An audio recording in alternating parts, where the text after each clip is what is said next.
Alrighty, welcome everyone. We're going to get straight into this. Welcome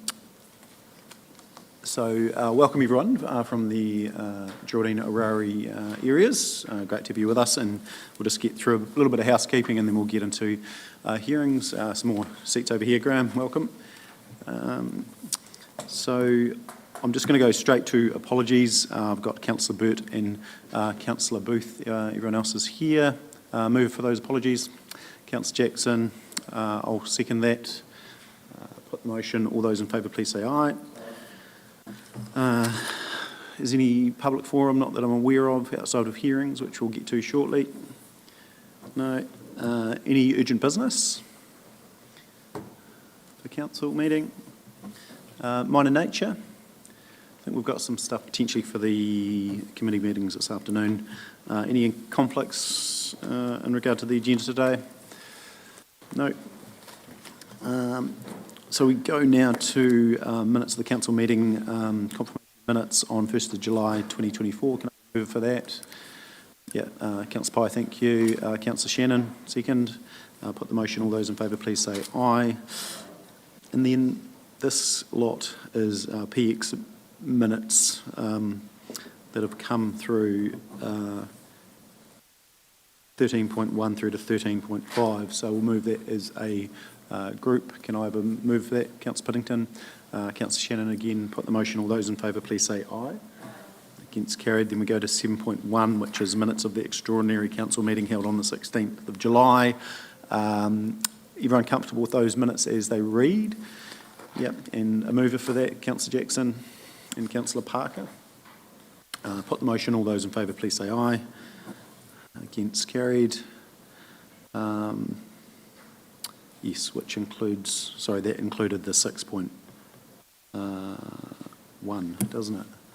So odd the way yeah, that is, yeah, so that's done. No, that's cool. Just odd the way that's formatted this time. Go now to reports, representation review, receipt of submissions and hearing. Brendan, do you want to speak to that briefly, or are you comfortable with us getting into hearings first? Yeah, I think we'll do that. Perfect. So we will now welcome the first submitter in regard to the hearing. So just to let you know, we've had a request. So it is live streamed to the public, as we've been doing for some time. There has been a request for one submitter to not have that live streamed. At that time, we're going to turn it off. We don't have a legal requirement to live stream, so I'm comfortable. It's still, the submission that they've made will still be a public submission, as we're aware, and it will be still minuted accordingly to meet all our requirements. So I'm happy to work through that, and we'll just pause that at the time. So I'll now welcome, we've got Jen Finlayson on behalf of the Geraldine Community Board. Welcome, Jen.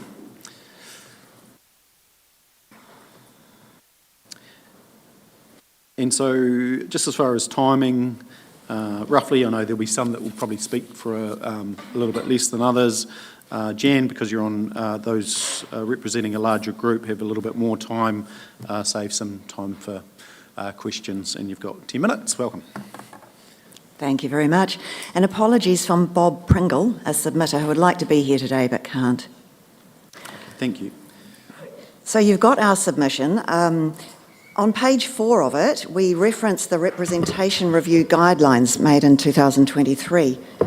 And chapter 5 of those guidelines, which is called Fair and Effective Representation, communities of interest is the first key factor raised, and the guidelines spend 4 pages on the issue, defining, interpreting and so on, identifying. It's clearly an important part of a process like this. Above those guidelines and slightly to the side, you've got the Local Government Act 2002, which provides that a local authority should take account of diversity of interests for now and for the future. Diversity and interests within the district. And then directly above the guidelines, you've got the Local Electoral Act, which we've been dealing with here, 2001, for the local electoral legal geeks. It's section 19V. And as well as providing for numerically proportionate representation, there's a requirement that communities of interest influence ward boundaries. So I would say that only some of the local representation review proposal at our feet accords with the relevant law. And to be clear here, the bit that I think does accord with the law, and we would like to stick with for now, that we keep 9 district councillors, including 1 for Geraldine Ward, in the present ward configuration, and provision for a community board with 6 members. However, the board strenuously opposes the ward boundary changes as proposed because they don't take account of communities of interest. So as soon as the review headed down the pathway of numeric representation only, it got mismothered, including procedurally. And actually, I want to go through a bit of that procedural aspect because all ratepayers and residents in the Geraldine Ward would be affected because of loss of contribution to ward affairs by respected present Geraldine Ward members and citizens, and a few other things there you have in writing. The comment in the TDC website introduction to this review that there is no direct impact on you, not going to be carved out of the ward, is not quite right. Lee Burden, who couldn't be here today, has submitted, we quoted her in our submission. What she said was, as a citizen and former councillor, we're all affected. Orari, Rangitata Island and Kākahu are part of our community and always have been. On substantive matters, after the district was formed, Orari and Rangitata Island communities were identified with the Geraldine area but not within the ward, petitioned for inclusion. They got that inclusion. We're now proposing carving them out again. That doesn't make sense. Geography and culture is something we dwelt on quite a bit. Schooling is a predominant factor in this. The Ministry of Education's school transport entitlement rests entirely on midpoints and have for a long time. So it is a strong influence, but it's not the only one. Sports and culture, retail issues, professional needs, all of those kinds of things come into the mix. And the people who find themselves part of the Geraldine Ward end up part of the place. They don't want to shift. We've also heard genuine concern over disjuncts between local democracy and other aspects of civil life. And I'd say as chair of the Geraldine District Projects Trust, whose deed says that we support Geraldine community projects, probably would have to say no to people coming to us from the affected areas, directly affected areas, if they were to bring a project to us. It might also mean that current projects are no longer valid. A major issue that should give real pause here is the Geraldine Strategic Framework, rubber stamped not even a year ago, with 1,400 submissions in the process, makes a commitment to the areas that would now come out. It does and I should say it cost a lot of money to do, but this proposal would put a question mark over the Council's commitment to not only the process but the framework itself. It would leave those people carved out of the ward in no person's land. And longer term challenges, I think we really need to consider. They're insidious things. You would have people carved out of our ward and put into the Pleasant Point Temuka ward who would simply not want to be there. And the people, the representatives of the Pleasant Point Temuka ward would have new citizens who didn't want to be represented by them. I think that's challenging and probably unsustainable. And probably most significantly is the precedent. So if we just treat this as a numeric issue, then the more Geraldine succeeds and gains more citizens, the more it is set up to lose with subsequent representation reviews.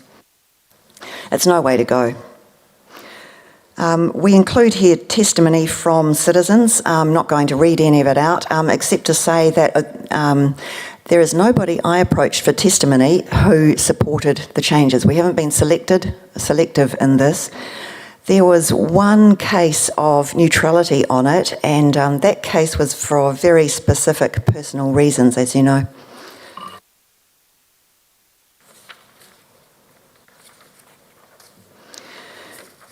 So on our conclusion, at present, if you fix the numbers, then you muck up a presently car pie situation with respect to communities of interest. You'd be swapping one suboptimal situation for a different one.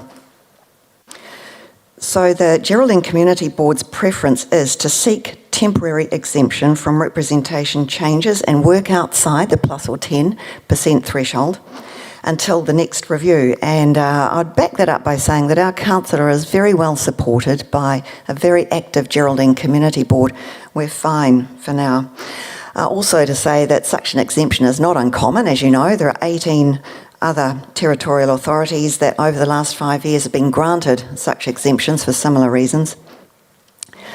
Our top 3 recommendations then, just to rubber stamp this. For now, please seek temporary exemption from the changes and operate temporarily outside the plus or 10% representation threshold. And for the avoidance of doubt, please let's keep 9 district councillors, including 1 Geraldine ward councillor, in the present ward configuration, and provision for a Geraldine Community Board with 6 members. And thirdly, please, in the subsequent representation review, take community of interest matters into account. That's it. Any questions, please? Thanks, Jan. Questions for Jan?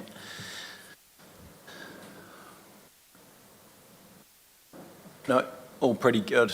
Submission's great, Jan, so I really appreciate that, and thank you for the work, getting the views of the community out there. It's come through loud and clear, so I appreciate that. Okay, we go now to Margaret Chapman, representing the Geraldine Historical Society. Welcome, Margaret, how are you?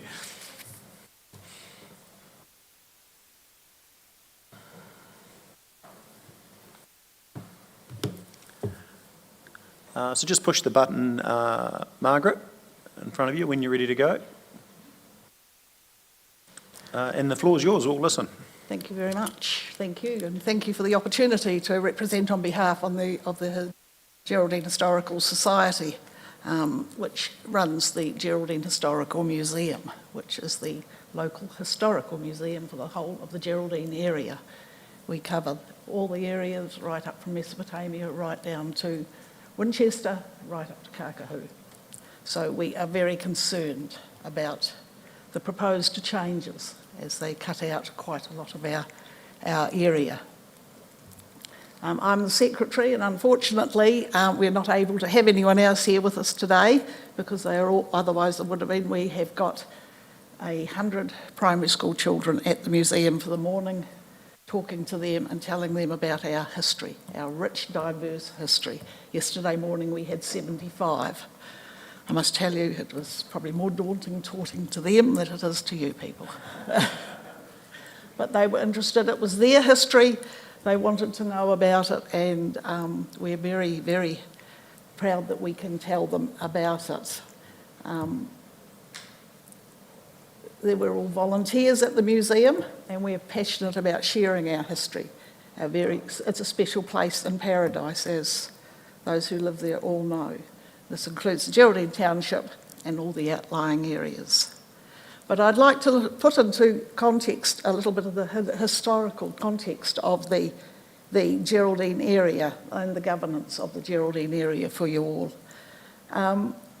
As you probably, I hope you know, that the South Canterbury was governed by the Canterbury Provincial in the 1850s, and this was located in Christchurch and governed by there. By 1877, after the Counties Act was passed, South Canterbury was divided into 2 counties, Geraldine and Waimate. Geraldine covered from the Rangitata River right up to the Mackenzie country, over down the Hunter Hills to the Pariora River. And these were set up because of the growing population in the areas, and they needed to have more localised input. In 1883, the Mackenzie County Council was formed, so it separated out from this larger Geraldine County Council. And 94, Pleasant Point separated out and became part of the Levels, became the Levels County Council. So this left the Geraldine County Council covering the area from Rangitata River to the Opahi River and up to the Skipton Bridge. This arrangement lasted until 1974, when Geraldine and Levels County Councils amalgamated and then became Strathallan County Council. Interestingly, the first chair was Alan Talbot, who came from the Kākahu area, which is affected today. So in the late 1980s, 89, after discussion, the two county councils and the borough councils who controlled the towns amalgamated Timaru, and we became the Timaru District Council. With this came the promise that each area would retain its own representation around the council table. So for the last 150 years, nearly 150 years, Kākahu, Beautiful Valley, which is part of the Kākahu area, Arari and Rangitata Island, have been represented by either the Geraldine County Council or the Geraldine Ward Councillor on the Timaru District Council. These councillors know their areas, they know the problems, the issues, and they advocate on behalf of the residents. So why change something that is not broken?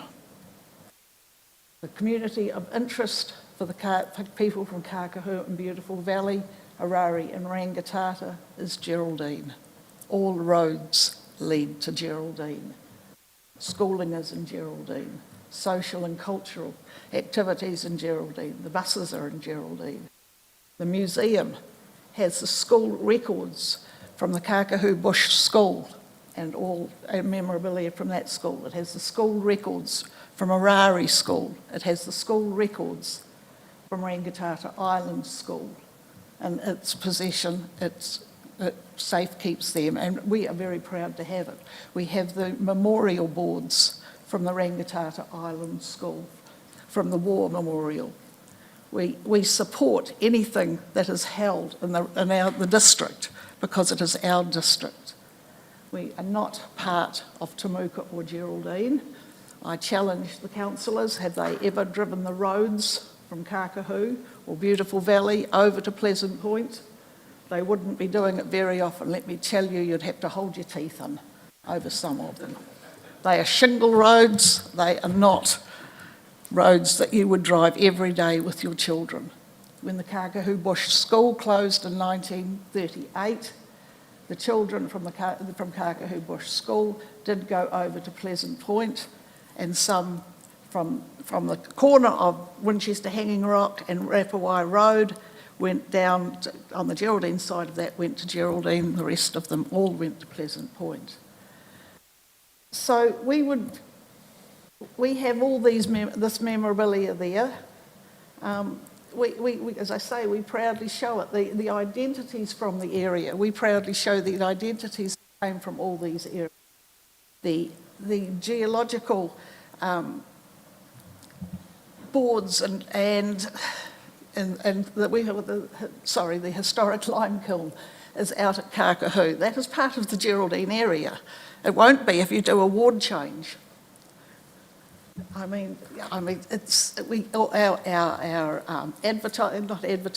publicising our Geraldine area, what to come and visit in Geraldine. Who's going to look after that? So there is so much that is in these areas that we want to retain within the Geraldine area, because we are Geraldine residents. Geraldine Ward, Geraldine Township, Geraldine area is our town. And we have no affiliation whatsoever with Temuka or Pleasant Point. So the Geraldine Museum, we would like to suggest that instead of looking at Geraldine's increasing population as a problem that you have to solve, look at it as a success and congratulate Geraldine, and then look to see how it can be emulated around the Timaru district. Positivity breeds positivity, with everybody working together for the whole of the Timaru district. It appears we don't have the numbers to warrant another councillor, but we would certainly recommend the status quo be retained, such as the one councillor for the whole Geraldine ward with no changes. So we did find this map that, well, we didn't, the map we had to look for, but the only map that we found that we could understand slightly was the one that came with the Geraldine News. But even that was slightly confusing, and to this day we are not exactly sure where you have put the boundary lines, what side of the road they're on or exactly where they are.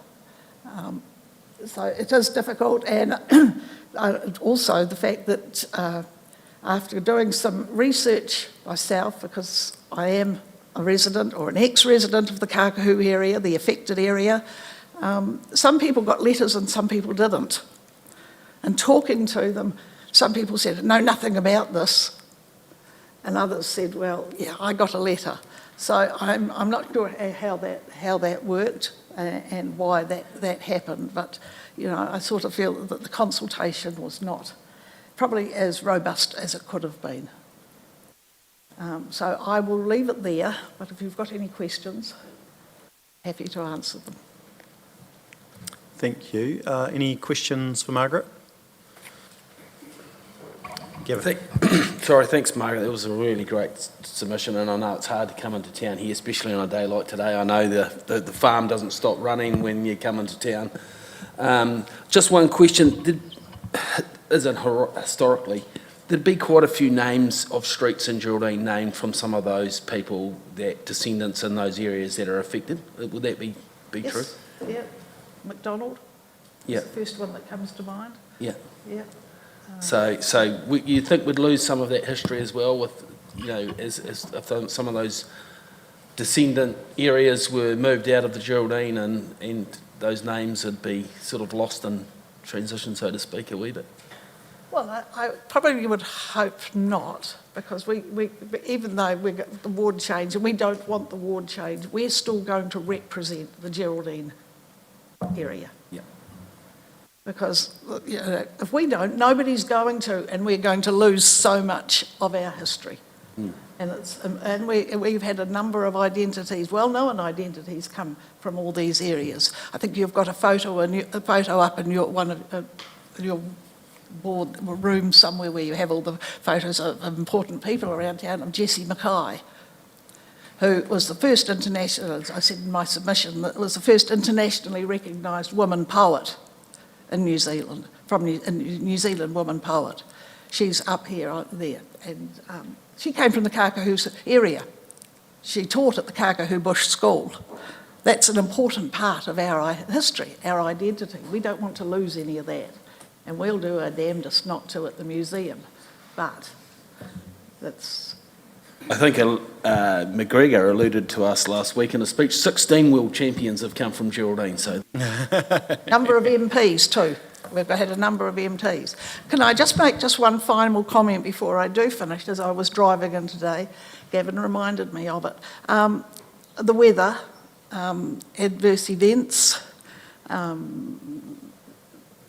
civil defence, and Councillor Oliver is the councillor on the civil defence for the Geraldine area. I have been on the civil defence when I was at Kākahu, was on the civil defence for a long number of years. If we go into the other ward, where's Kākahu going to be? Is it still going to is it going to be still be in Geraldine, or are we going to be Pleasant Point, Temuka? We're in no man's land. That's a great point. And actually, just to remind submitters, don't hold back, because if the decision is to request for the Commission to decide or request that it's status quo, everything you say today forms part of that evidence base. So, no, that's a good point that you've just made in around civil defence, so I appreciate that. But please don't hold back. Let us know what you're thinking. So appreciate that. Thank you, Margaret, for representing the Geraldine Historical Society. Welcome now. We're moving to Rosie Morton. Welcome, Rosie.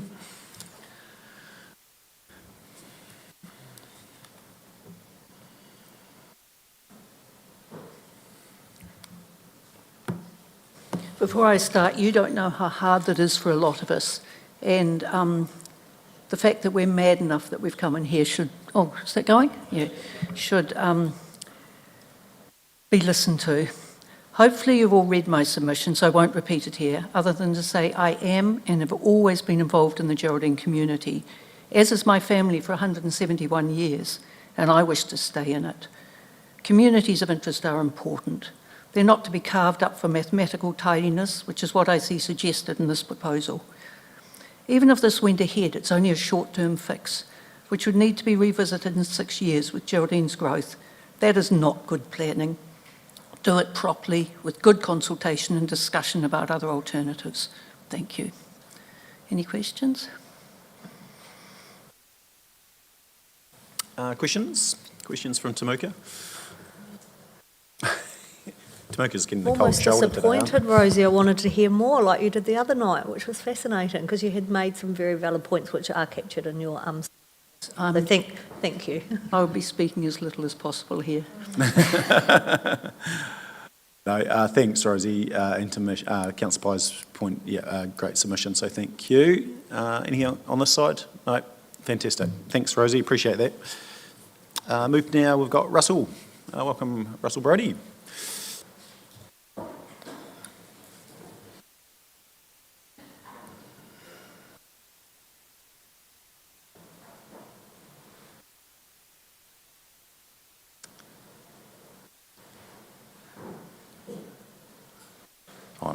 Good morning, Mayor and Councillors and Timaru District Council staff.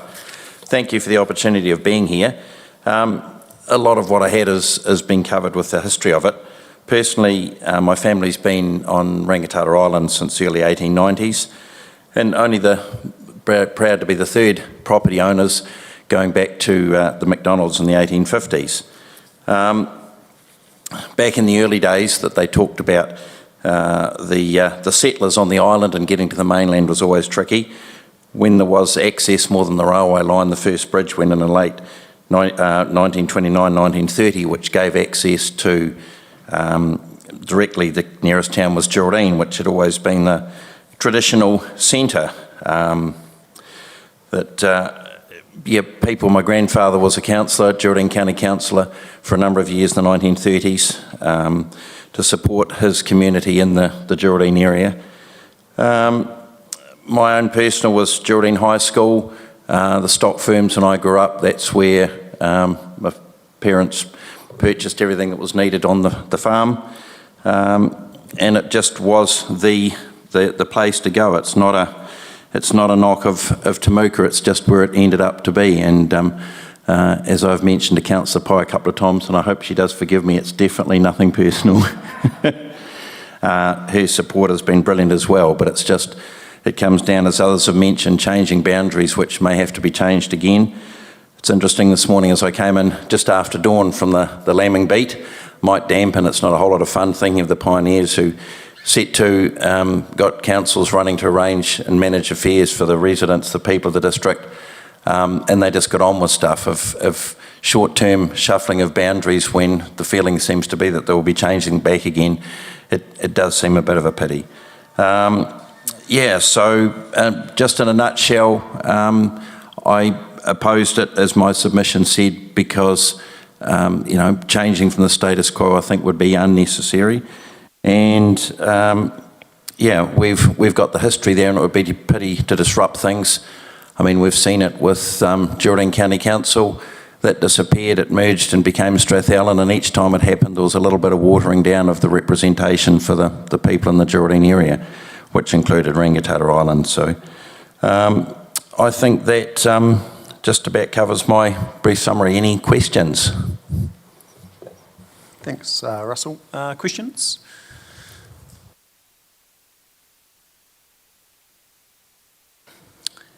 No, all pretty good. I think they're all submissions are pretty good. One point I would like to make, though, elected members do swear an oath on behalf or to represent the district. So, and I get and I know locals know individuals such as, Councillor Oliver in that area and the ward councillors as well, and the community board as well. But everyone around this table has the role of representing you at the council table. So their numbers are all on the website. So don't be afraid to ring any of them, because I would have the same expectation from all of these individuals, whether they're your ward councillor or a councillor elected in Timaru, that they will, fairly represent you and champion the issues that you have. So just wanted to make that point. But thank you, Russell. Really good submission. Sorry, a question from Councillor Jackson. Russell did ring me. There you go. So, and others who, number I've known for a few years. So, and it's certainly the last thing is to be a personality thing, because it couldn't be any further from that. It's just the location. If we don't stick up for not wanting to lose what we've got, I mean, we saw it through schools. When the rural schools disappeared, don't worry, everybody will be looked after, and everybody I think knows that never really happened. So we all are aware of having been in an area for a period of time. When you lose something, it's nigh impossible to get it back again. So we're just here to see that we don't lose it. Yeah, and I think that local knowledge is what you're speaking to. Is we go to those in the specific wards for that local knowledge, and that comes through very clearly from Gavin and the community board. So yeah, indeed. Appreciate it. Thanks. Thank you. Appreciate that. Alrighty, we move now to John Bray. Welcome, John.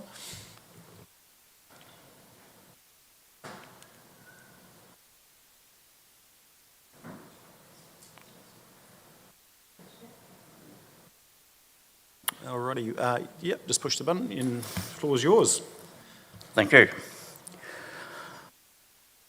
Your Worship, the Mayor, Chief Executive Officer, Timaru District Councillors, Geraldine Community Board members and fellow submitters, thank you for allowing me to speak at this hearing today.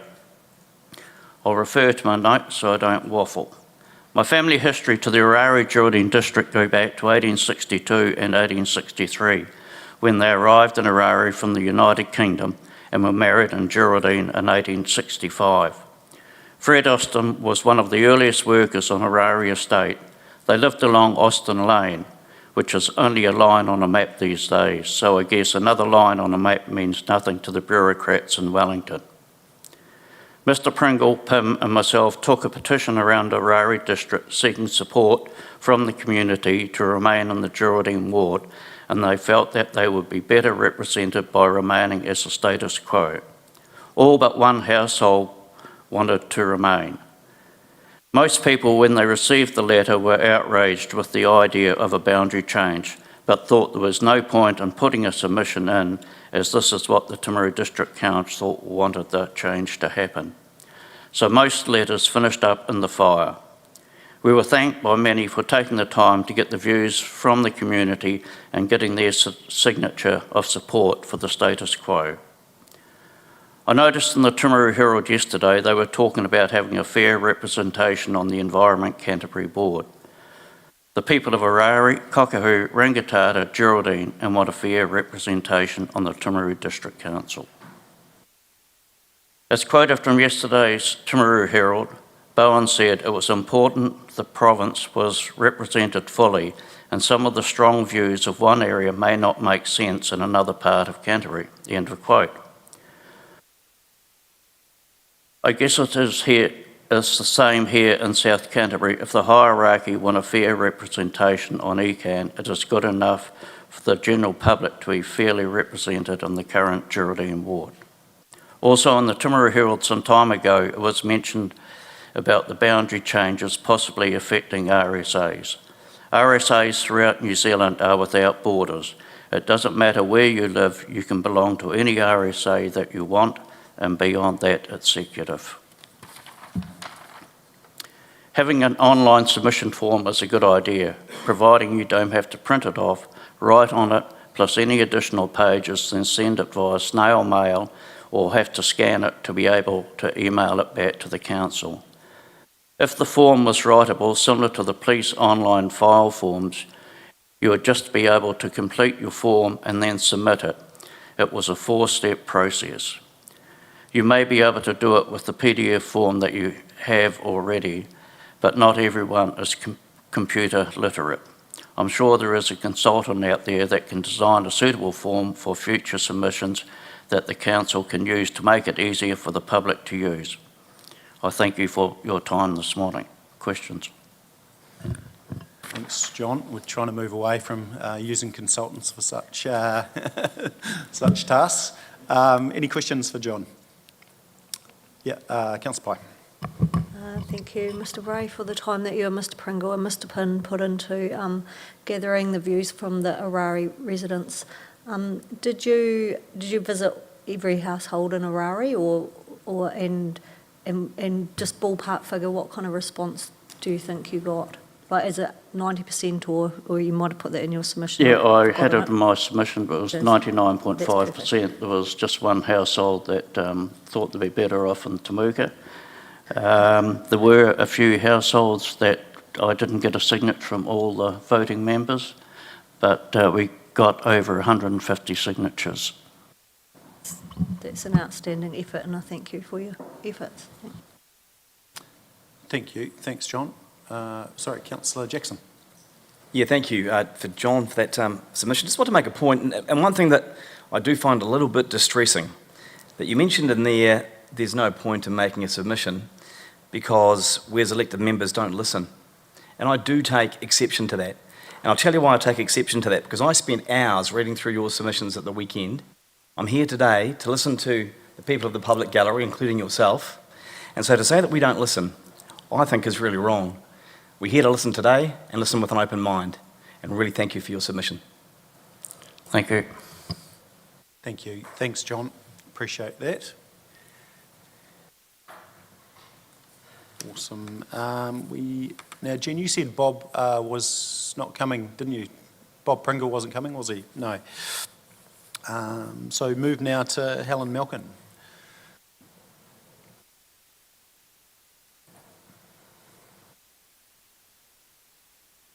Welcome, Helen. Yeah, just push that button. Thank you. No problem.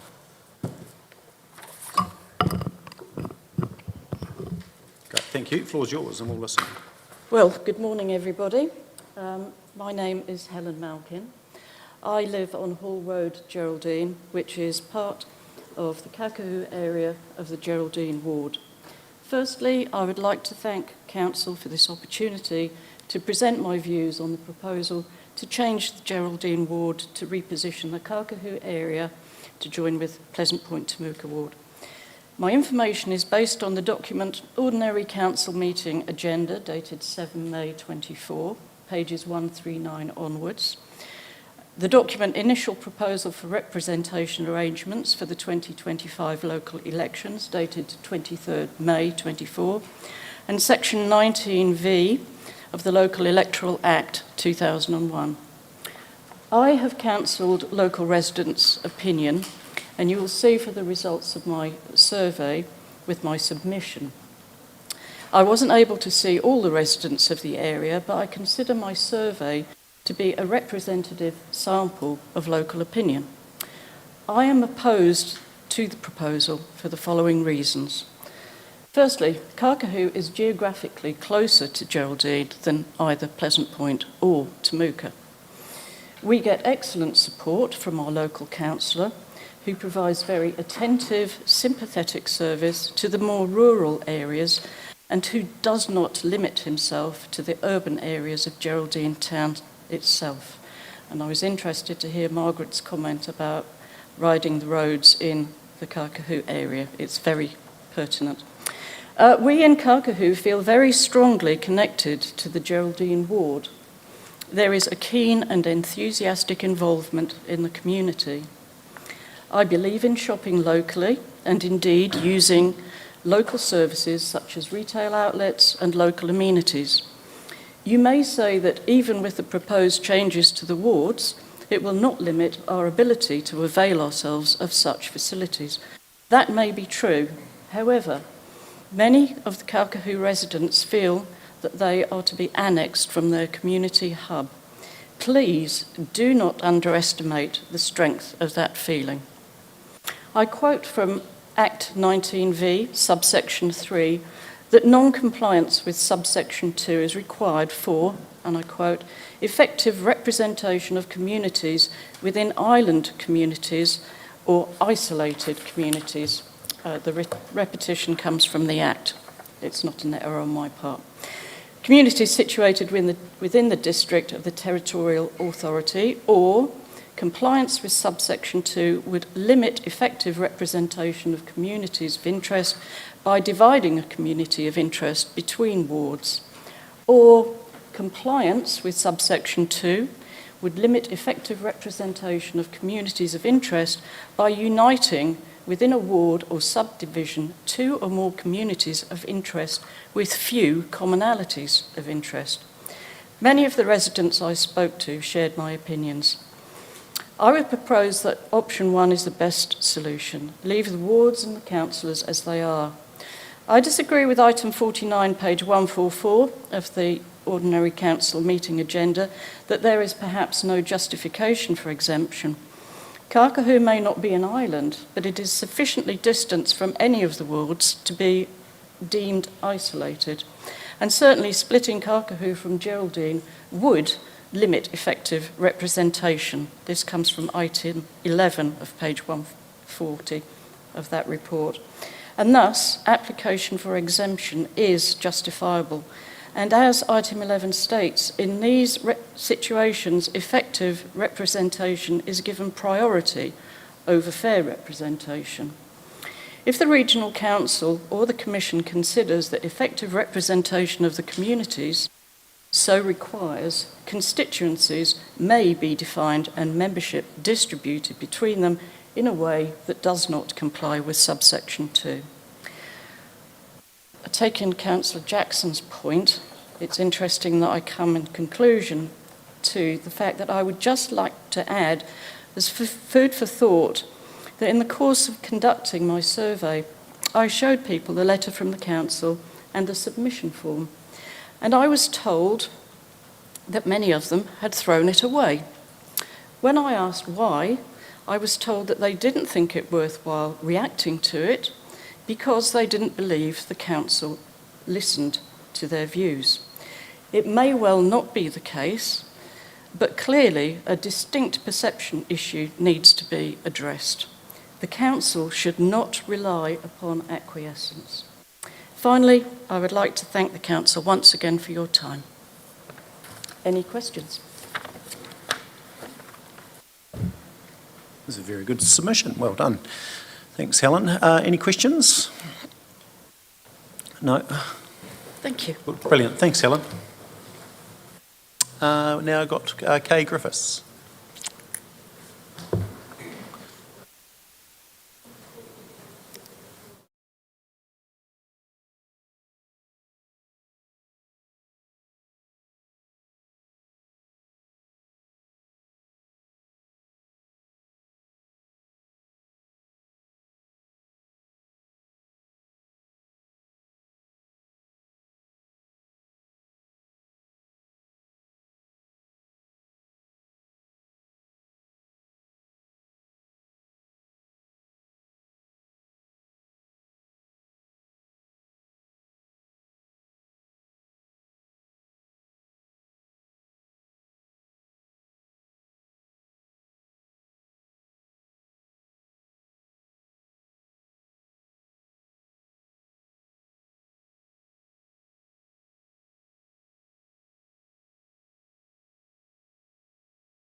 Alrighty, welcome.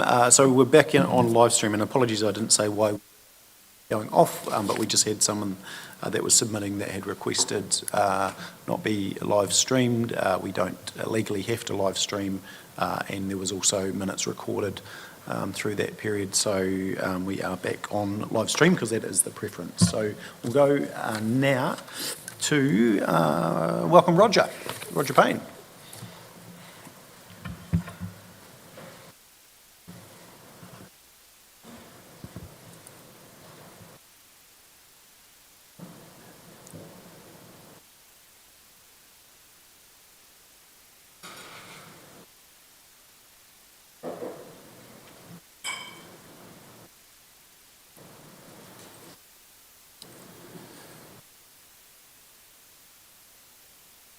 Perfect. Floor is yours, Roger. Mayor, councillors, when I received a letter from the Chief Executive to provide a personal comment about this matter, as a property owner in Orari, I replied about a month ago on the 1st of July. And all I wish to do now orally is to highlight just 3 points in that 2-page submission, which I understand you've all had a chance to read. Firstly, we face a good opportunity to get greater fairness into representation via a significant change in the current Geraldine Ward proposal.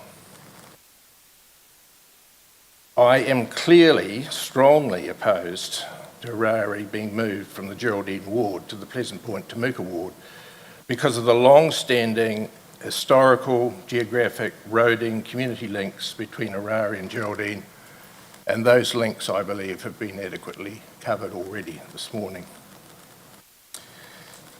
Secondly, if the Geraldine Ward is to remain unchanged, it's claimed that an exemption would be required to allow the current excess in population per councillor to continue.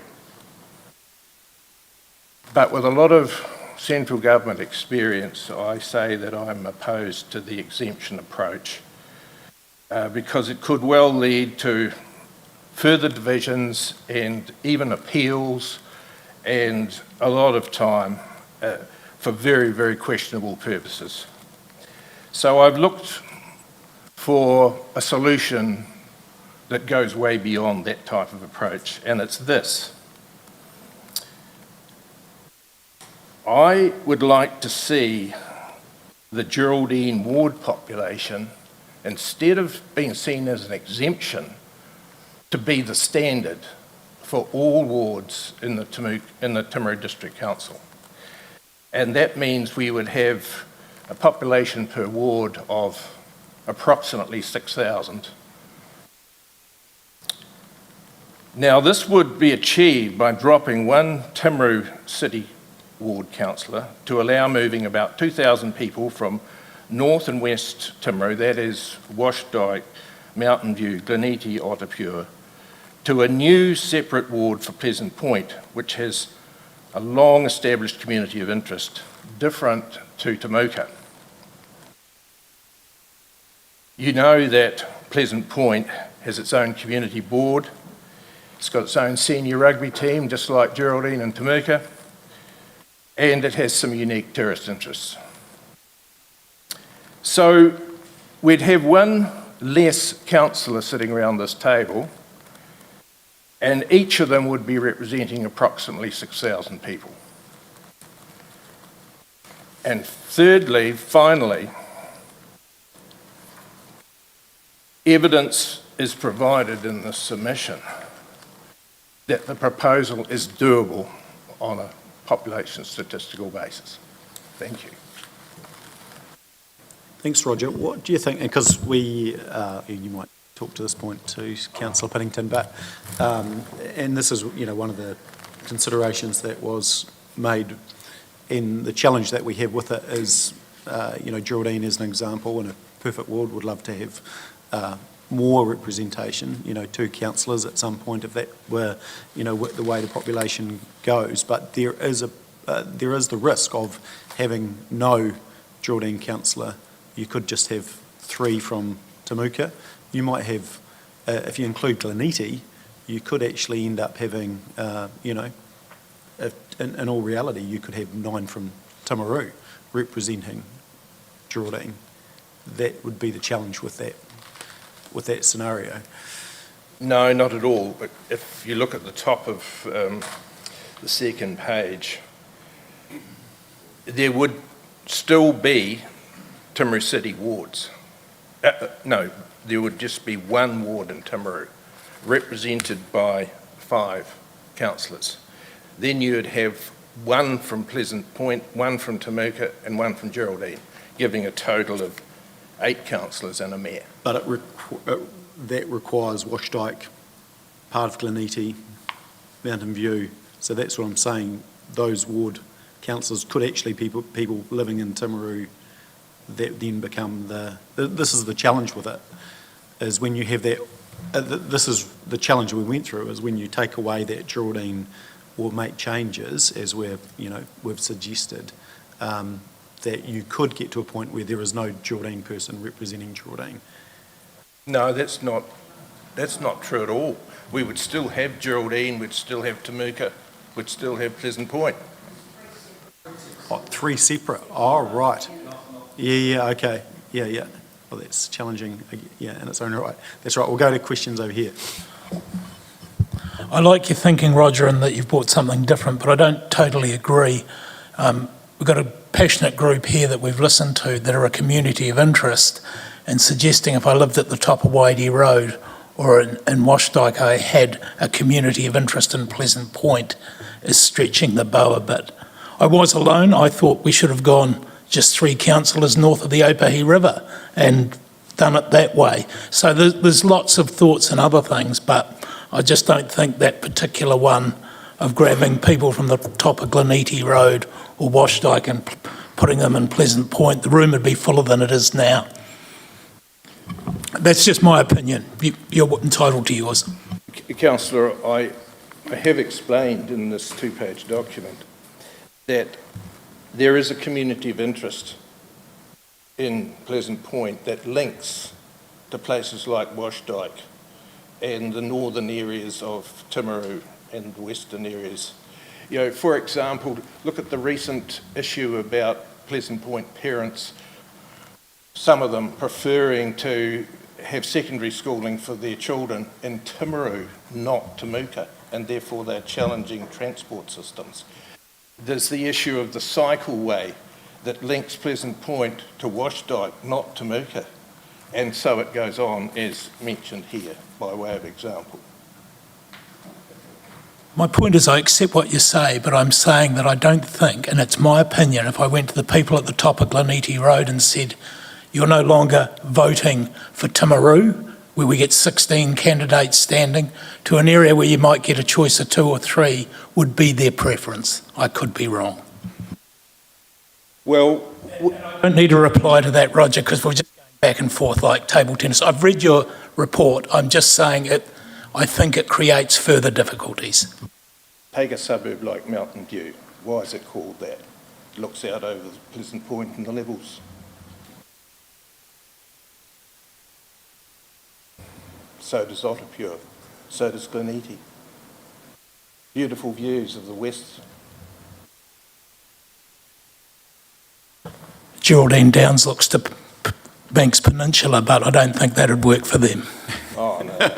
Anyway, I think we've illustrated how complicated this is. So appreciate your... sorry, is there any further questions? I didn't go to other councillors. Appreciate your submission, and you have thrown up some alternative options, which is great. So appreciate that, Roger. Alrighty, we go now to Peter Macaulay first. Is Peter Macaulay there? No. Go to Peter Little.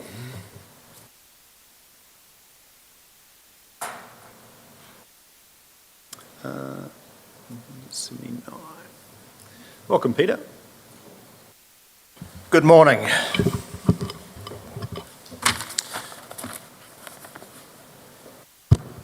My wife and I have resided at 79 Oak Street for over 40 years, and we've raised the family there. Oak Street is only a few minutes away from Geraldine. Geraldine is our community. We are deeply involved in our Geraldine community. We have interactions there most days. We have many friends and contacts there, built up over 40 years. We shop there. We belong to clubs and organisations there. We do voluntary work there.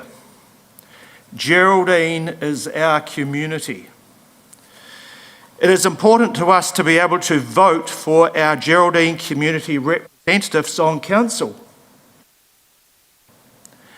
We have minimal connections with Temuka and Pleasant Point. They are not our communities. Changing us to the Pleasant Point Temuka ward would disenfranchise us from having a say in our community. We are strongly opposed to the proposed changes.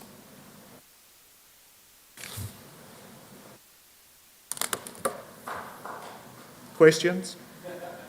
Brilliant. A good finish. I like that. Questions for Peter? Councillor Jackson, thanks. I've got a question. I hope this is the right place for it, but for the Pleasant Point and Temuka councillors.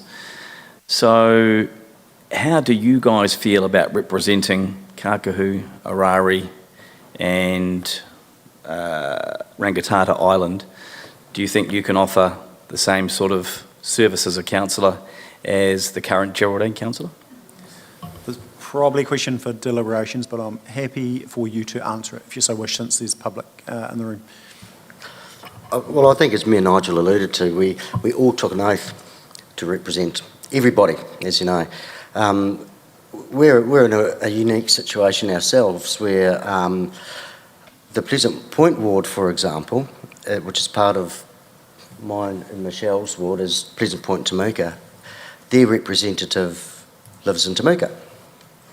And you'd have to ask the Pleasant Point people how well we represent them, of course, but we work very, very hard. And nowadays, actually my wife and I, we joked when we were taking my son and my daughter both to Pleasant Point for the weekend where their friends live, that I feel like I'm in Pleasant Point more than I'm in Temuka nowadays.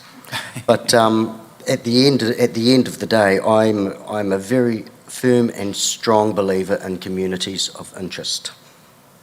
And that's been my driver right from day one, as you know, and I don't think mathematical formulas have got anything to do with your community of interest, personally. I'll just add that it's not about us, it's about the residents in the room, and we come and go, and the majority of them don't. I'd quite easily represent a number of those areas, especially Rangitata Island, because we own a lot of land there, but the next person may not have any connection there. I'll just add that my submission was made completely independently of anyone else apart from my wife. And interestingly, hearing Janice Finlayson's submission at the beginning, there were so many similarities, and so that just shows you how it's not an orchestrated thing. These are independent views from the community. So I think that counts for quite a lot. Thanks, Peter. And I think, as you've illustrated in the bottom of your submission, changing boundaries is not a sustainable solution.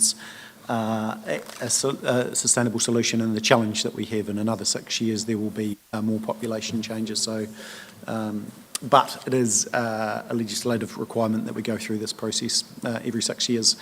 Thank you. Really appreciate you taking the time and coming in today. Thank you. Thanks.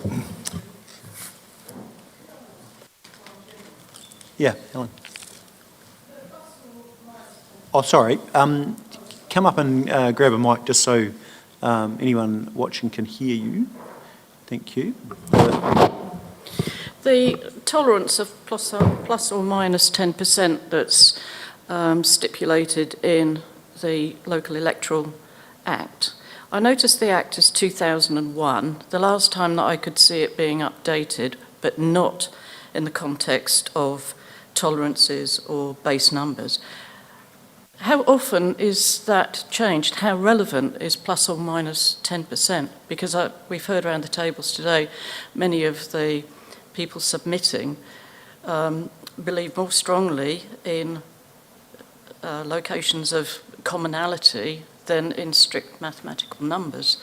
I'd also have to say that I haven't been able to find anything in terms of projected rate of increase in population for the various wards. So in pure mathematical terms, it seems to me that you could run the risk, if you determine solely on a mathematical basis, that you fall below the lower threshold in one scenario and above the upper threshold in the other scenario. In other words, you fall between two stools. So how could that possibly be reconciled? It's a great question. Going back to 2001 legislation, is it relevant? Good question. It's far from perfect and never going to be. I mean, they're looking at, the same challenges happen with MP boundaries in Auckland. They've got 20 MPs and one side of the street will be in one electorate and one will be on the other. Does Geraldine have any real affiliation to Waitaki? I won't be there. I don't live out there, so I won't answer that. But, these are the challenges with the system. And, Well, I don't even know if it's a local council issue to deal with that, but it strikes me that something that's first enacted nearly 25 years ago, it seems reasonable that somebody somewhere should be able to question it and debate whether or not those tolerances are in fact relevant. Yeah, look, I think that's just probably whether it's priority of a government to bring that back up. Possibly. But could be community led as far as those conversations, but it's a relevant Maybe not point. something that can be answered in this forum, but I think quite probably worth querying in an appropriate forum. I don't expect the answer to come, popping out of somebody's head here and now, but it deserves flagging up. No, it's probably a question for the MPs, effectively. Yeah. Complicated, and would it be a priority? It affects a lot of people every, half the population every 3 years, and the other half every other 3 years. So, yeah.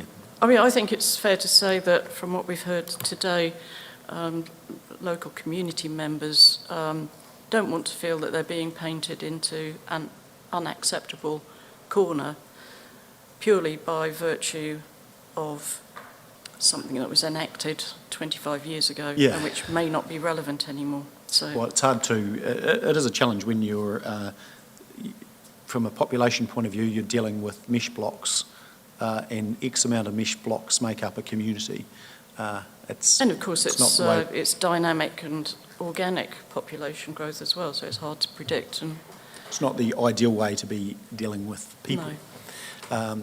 But thank you, appreciate that. Thank you. Thanks, Helen. Righty, we will go now to back to the agenda, to the paper, and so I'm going to welcome Brendan up to speak to the report and then just take us through that and also paint a timeline around deliberations, etc., for the viewing public, members of the public. Thanks, Brendan. So it goes back to your report, which is on page 29. Welcome. Thank you, Mayor Bowen, councillors. This will be very nice and brief. Just simply to note that this report presents the submissions that were received on the initial proposal that was consulted on. 48 submissions were received, noting that 2 of those submissions had substantial petitions attached to those as well, and the statistical breakdown is included within that report. I think it's obvious, both from the speakers today and the numbers in front of you, that the significant majority were opposed to the initial proposal in the area of around 94% against. We also asked an additional question of those people within the 3 areas where it was proposed that they would move to help provide council with further information to inform the question of effective representation around who they felt could best represent them. Would that be someone from the current Geraldine ward, someone from the current Temuka Pleasant Point ward, or someone from either? And again, the vast majority, 26 of the 29 of those relevant submissions, nearly 90%, indicated that they believed that effective representation for them could only come from the current Geraldine ward. We've obviously heard the speakers today, and a couple of whom obviously were not able to attend, but their written submissions, I think, on their particular behalf stand for themselves. The process from here is that a report will go to council on the 13th of August to adopt a final proposal. So that's just simply following the requirements of statute. We are legislatively required as part of this process to resolve an initial proposal and consult on that to hear feedback, which is the process that's currently been undertaken, and then for council to then effectively reconsider its initial proposal in light of the submissions that have been received. At the end of that, I'll take one step back.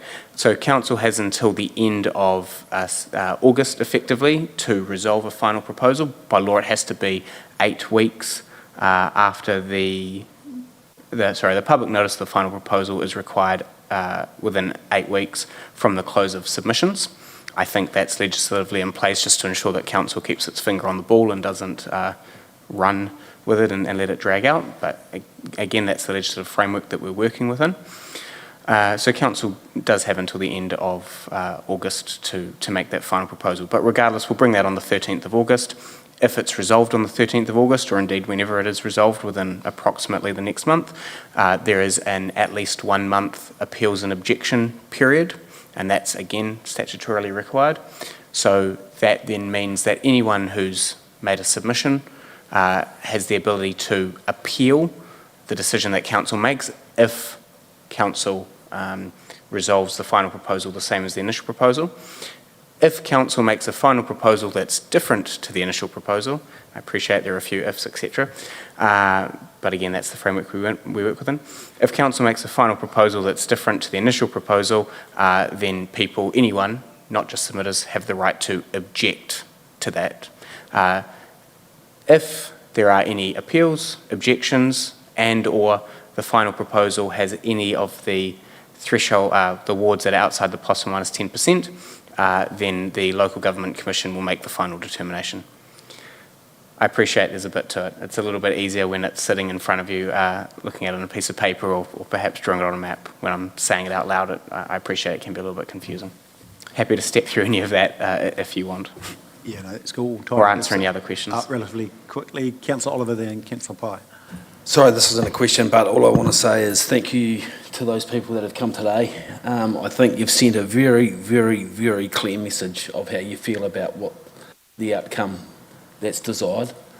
It puts a lot of meat on the bones to be able to go to the Commissioner now with some clear evidence of the communities of interest, that you are all communities of interest to Geraldine.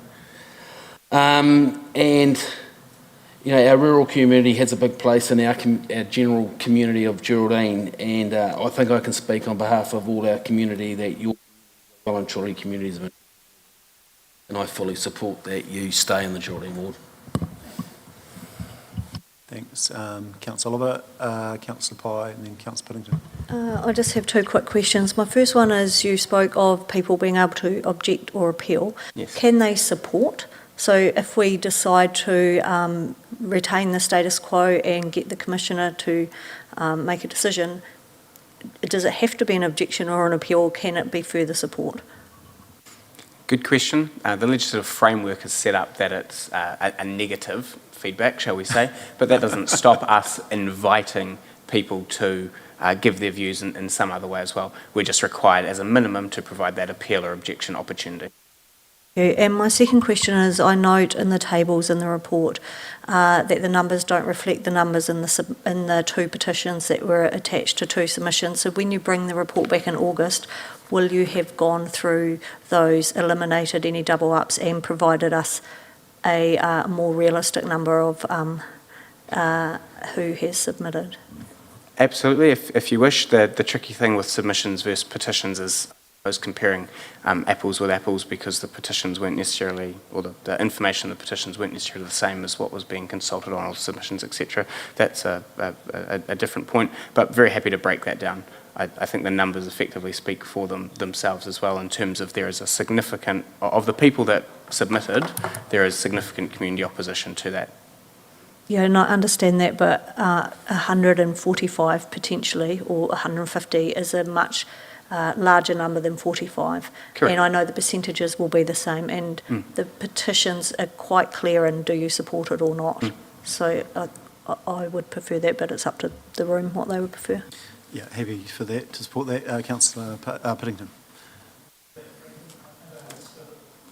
Thanks for that. I think I understood it. Can you, in layman's terms, just in a couple of sentences, just say what happens now? Because we don't have a choice to overturn our original decision because of time frames. Yeah, so we still need to make a decision, and then if we're wanting status quo, then we request that it goes to the Commission effectively. You can... Correct. So in a couple of sentences, I'll try it. Sorry, it's a complicated process. I'll do my best. When Council looks at its final proposal, everything's on the table. You could choose to stay with the initial proposal or amend it in some way, slightly, significantly, completely up to you. That is one key reason why there is that appeals and objection process, period, because there have certainly been councils that have made significant changes from the initial proposal through to the final proposal. I hope that answers your question. Yeah, it does. But if we made a significant change, do we then have to consult on whatever that significant change is? That's a great point. And when is the time frame? Because we might do something else and have another group of passionate people persuade us not to do that. And that's kind of my question.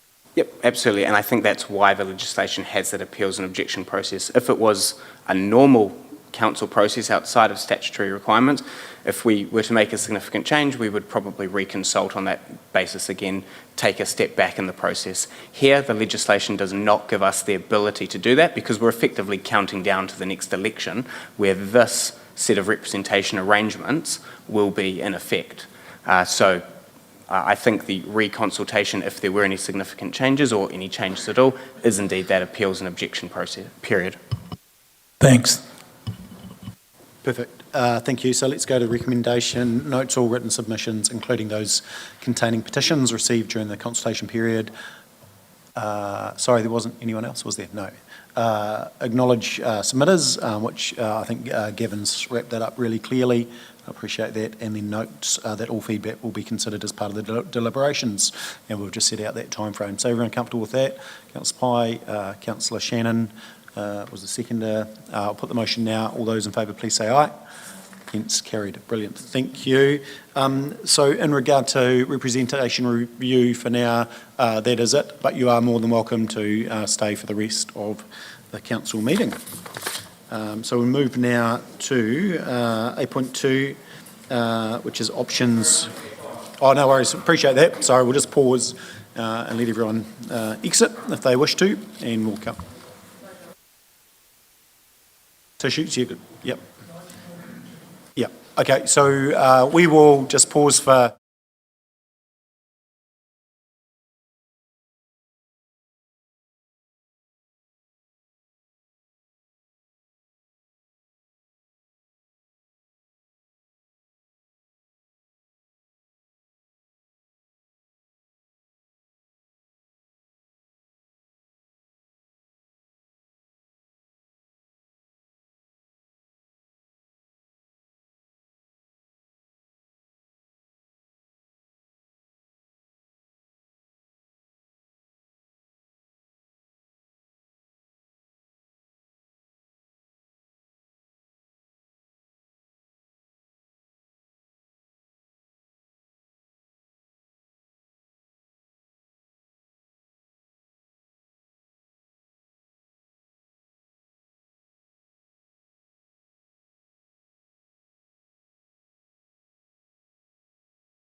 Alrighty, welcome back. Take your seats, please.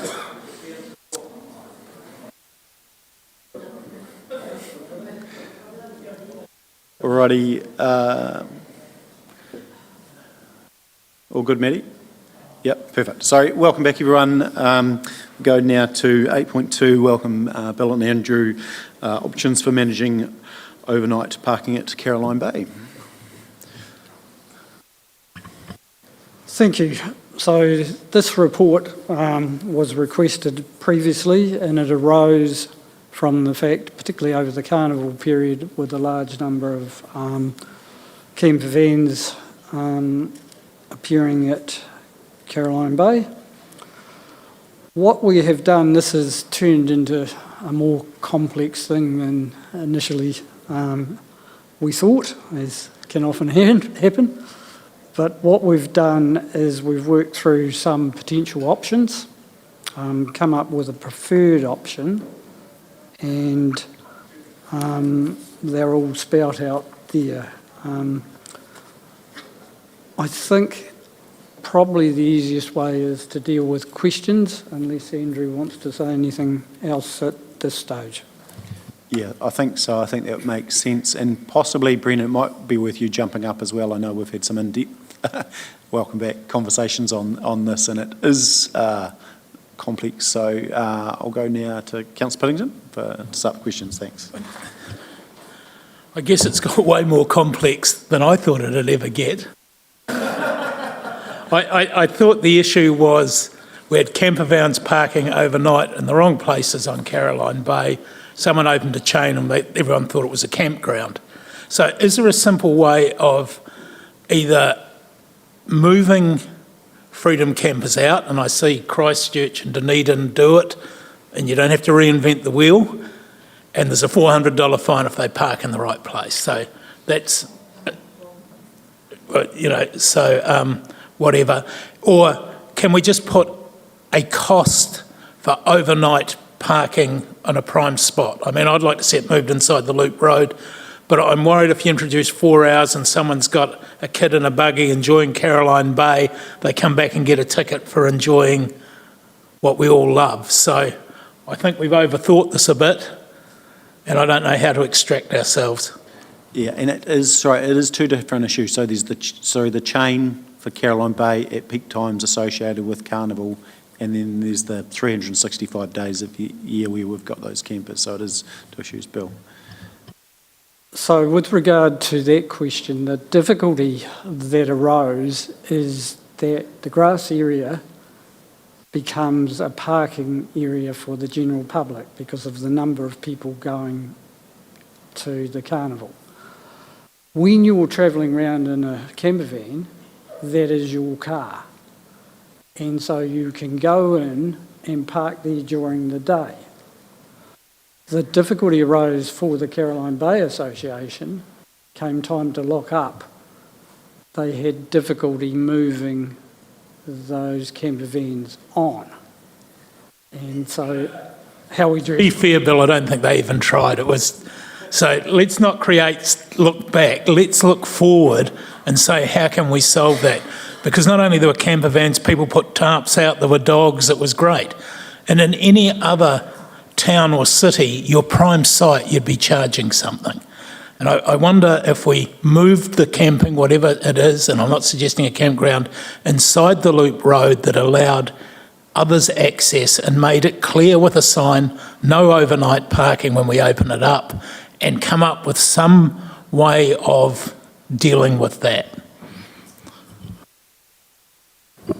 Thank you, Councillor Piddington. So a couple of points just to try and unpack in that. The first thing, I suppose, is, quote unquote, it depends what you want, whether you're looking for something to manage the issue with the chain, or whether or not, and indeed where people can actually freedom camp, or whether you're looking for pure dollars and revenue effectively. In terms of managing where people can and can't camp, that's straightforward. Other places you've mentioned, Christchurch, Dunedin, in the past you've mentioned Queenstown District Lakes, they have freedom camping bylaws, and some of them are quite restrictive. By law, you can't stop people, you can't make the entire district non-freedom camping, but you can certainly say, here are the particular areas that you can and can't freedom camp, and that gives you the legislative basis on which to actually enforce that. In terms of generating pure revenue, that's a different question entirely, and what we've tried to do in this paper is think on what basis could council legitimately charge people for the privilege of staying overnight, and there are a few ways of doing it, and it's like a continuum in some respects. You could have, a full hog campground, which, based on my understanding of council's views and community sentiment in the past, is not necessarily desirable.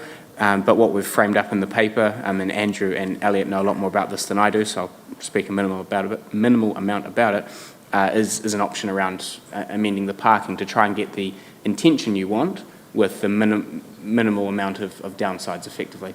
So there's a few bits there to try and unpack, and we can speak through that a bit more. Yeah, basically what we're suggesting is utilising the existing parking bylaw, which, that defines what a metered area and also the time in which meters will apply to. So you could have a metered area as, well, we suggested initially that car park where the Freedom Campers are from there, but it could be extended into Caroline Bay at certain times as well as part of that bylaw process. And the metered timing could be just simply overnight. So you could have, say, a $20 charge overnight, and that would, come in. And so it means that anybody visiting Caroline Bay during the day is on free parking. So there is the option. That's the option we're looking at. But without a Freedom Camping bylaw, we can't really do much enforcement of where Freedom Campers go when we are actually a Freedom Camping friendly council. So I think the big question for council is, do you want Freedom Campers at Caroline Bay or not? If you don't want them, then we create a bylaw for that. If you want them, then it's difficult to charge them. I mean, a lot of it came down to originally you've got your premium spots. Why give them away for nothing when they're contributing to the cost of the services? And so you can probably provide better services if outsiders are paying. Councillor Pye, did you have a? Yeah, I'm not sure if I've misunderstood something, but so recently in Temuka we changed some parking around, 5 minutes to 60 or 65, depending on what you looked at on Facebook. There was no consultation about that. Why do we need consultation for this? Is it because we are going to put metered parking in as opposed to just changing time restrictions? That's my first question. yeah, we're effectively creating a new metered area. Yeah, so there should be some public consultation on that. And then my second question is, I don't understand the point about software or getting a solution for payment. Don't we just put a sign up going, use our parking app and pay us? Yes, that can be done. That's one option. The other option we did think of was putting a pay and park machine down there. So with a pay and park machine, they put their registration number in there. If it's easier to enforce because you can check that registration number and then it's without a payment, it's a $45 infringement fee. So if it's a pay and park, then you have to go through, I guess your infringements are based on the time period and there's a maximum you can have infringement for. If I can just speak very briefly about that, I think if council did wish to pursue the parking option, there are some operational details that still need to be figured out. So we don't propose in this paper that that a resolution is being made under the parking bylaw today to make that happen. That's something that would come in a later paper. This is the first step to say here are the options available to you to try and generate that revenue. And for a couple of them, there's more work to be done depending on what you choose. It was Councillor Jackson, then Councillor Shannon, and then Councillor Scott. Mr Traynor made the point there about do we want freedom campers or not. The problem with freedom campers is, some of them we do, but some of them we don't.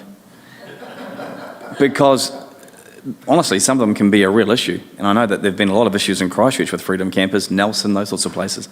But I do agree that we are giving away a fantastic spot down at Caroline Bay for nix. So there has to be some sort of payment. I just want to ask about because Michelle's asked about the parking, which I was going to ask about, and how that was going to be enforced. But just enhancing facilities, so if we were going to enhance facilities down there, what sort of shape would that take? What are we considering? Yeah, well, it's minimal enhancement. It's actually installing the parking machine. But if we, for instance, extend the metered parking zone out into Caroline Bay itself, we have to, there's certain regulations around marking of parking spaces, identifying those parking spaces. So we have to do a bit of work. I'm not sure if our community would take a parking meter as enhancement, but perhaps not. Councillor Shannon. Yeah, Councillor Jackson, you're on the money. That is just, it's prime real estate, and not just in Timaru. It potentially is one of the most remarkable places that freedom campers can stop anywhere around the country. It is world class, and I think long term we do need to be properly considering strategically if there is a campground down there, because it would be a heck of a destination. And in that journey to potentially get there or not, this is where we start to test that, I think. Would people be prepared to pay a fee to stay there overnight? And I would suggest that those that aren't are probably those ones that we don't want there anyway. So I think it's definitely worth exploring some more, and even if it isn't really a great deal that can actually pay for a lot for us, that's a good testing ground for that, and from there we could determine, do we need to improve some facilities and what have you as well. So that's my thoughts. Councillor Scott. Yeah, I am similar. When I read this, you talk about a survey that was done 23 years ago. I mean, that's a generational change. And so there is an opportunity, I think, to highlight a massive asset that we have within our community, and what could that look like. I once again feel like there's, a business case, operational plan, there's so much more work that needs to be done. And so I wouldn't want to make a rash decision over this. This is my personal view. I think we need to develop that business case, understand what the bylaw changes would mean. Didn't even know we had a district tourism and camping strategy, so keen to know when that's coming up for review. I think this is excellent to highlight to us, and I think following on from Stu, we've got pretty deep here. But I think we need to do some more work, but I think there could be some real positive elements to this. Just a comment or response there. I guess before we embark on a business case, we want to know what direction you want to take, because if you're wanting a camping ground, that will be a different piece of work versus just collecting revenue through parking. Well, I think the survey was on freedom camping or a proper campground. That must have been what the survey 23 years was around. It was around a campground. There was another survey of students at school, and the results mirrored the greater adult public comment as well. At the time, a camping ground was the least favoured of anything in Caroline Bay, and I think it's around people want to go there, they want the open spaces, they want it uncluttered, but there are also events there, and that's a double-edged sword as well. So admittedly, it is a long time ago, but it was very clear at the time. I think it's important to note too, if you're setting up a camping ground, there is a lot of other requirements you have to meet, and there's providing with potable water, sewage disposal facilities, everything else. So that comes at a cost. We'll go Councillor Oliver. Yeah, look, I agree with Councillor Scott. I think I've always thought that camping at Caroline Bay would be quite good. I've just been up at Mount Maunganui recently, and right at the bottom of the hill where you do the walk, camping ground, in prime real estate. I think, gee, that's pretty awesome. The only thing that worries me a little bit is if you start charging and putting up infringement notices for parking too long, is you do actually end up pushing those people out to areas that aren't desirable, and there's no control where they go to. And then you end up with rubbish and litter and stuff down by riversides and places like that. And, we have them quite often camping in the car park at the library because they get free Wi-Fi. So, you do push them to areas where there's no control, and then you end up them going to places where they've got things like free Wi-Fi and places like that. So you just got to be pretty mindful that you could make a decision that backfires a wee bit. Yeah, look, I think the problem that we're trying to deal with is revenue with someone, in their camper, effectively, in prime real estate. And I've talked to someone before that was quite informed in this, and they, sort of thought if you ever did a camping ground in the bay, it would be premium only, and you'd charge $60 a night for a spot for a. So it's not, it's not likely to be a, low cost camp solution. But one of the problems is that we will have to be mindful of is displacing some of those that are living out of cars, etc., in this spot. So that is a real thing. So we just have to be able to work through with other authorities to manage that, because we will be excluding them or fining them effectively. And where do those people go? So it needs to be certainly top of mind. We'll go to Councillor Piddington and then Councillor Pye. I think, though, there's a sort of a sign up there now, but a lot of them aren't self-contained. There's a whole lot of things around it. But getting back to it, I think, Councillor Andrew, your suggestion, one parking metre box, if you're there more than, X amount of hours overnight, there is a charge to see how we go. And we can put all that other stuff. Yeah. This will take months if we do a campground, if we do a bylaw. Let's do the simplest and what we think is the most effective thing. And I just wonder whether, I know when skating's down there and other events, those vans that park there all day are a pain in the rear end. I just wonder whether we are better to move that area inside the loop road where it's clear and it's contained. Because all that happens now is when the park next to the skating gets filled, they go into the next one, then they're all up Marine Parade. Yeah, we'll break that. I think we'll break that down with the decisions on what area we talk about. I think there was Councillor Pye. I'm supportive of the recommendations. Unlike Councillor Piddington, I'd actually like to look at a freedom camping bylaw at the same time, so we make sure we're dealing with those unintended consequences at the same time. I know that will take a bit more time, and the length of time's been frustrating, but we don't want to create a whole lot of other problems, and we can probably look at it as a whole. Yeah, I don't think it's going to necessarily run exactly in parallel, but I think it's a work stream we should pick up, and I would definitely support that, because I think that'll take some time, whereas this, even to Councillor Scott's point around a business case, the exact costs of those, that could come relatively quickly, I would assume, on those basis on the basis that we move ahead on what's in front of us. Can I just like to, in response to you, Councillor Piddington, doing it in the middle of the Port Loop is all very well, but we wouldn't be able to actually stop people using the other car parks anyway until we have that freedom camping bylaw. So yeah, there is that two pieces of work. Yeah. Okay. So based on that, is everyone in principle okay with 1 and 2? The discussion on, to the point I think you've just made, it needs to be on both, doesn't it? Both the areas that are circled, so the area that's an issue now and also the area within the oval, the Port Loop. So everyone comfortable with that?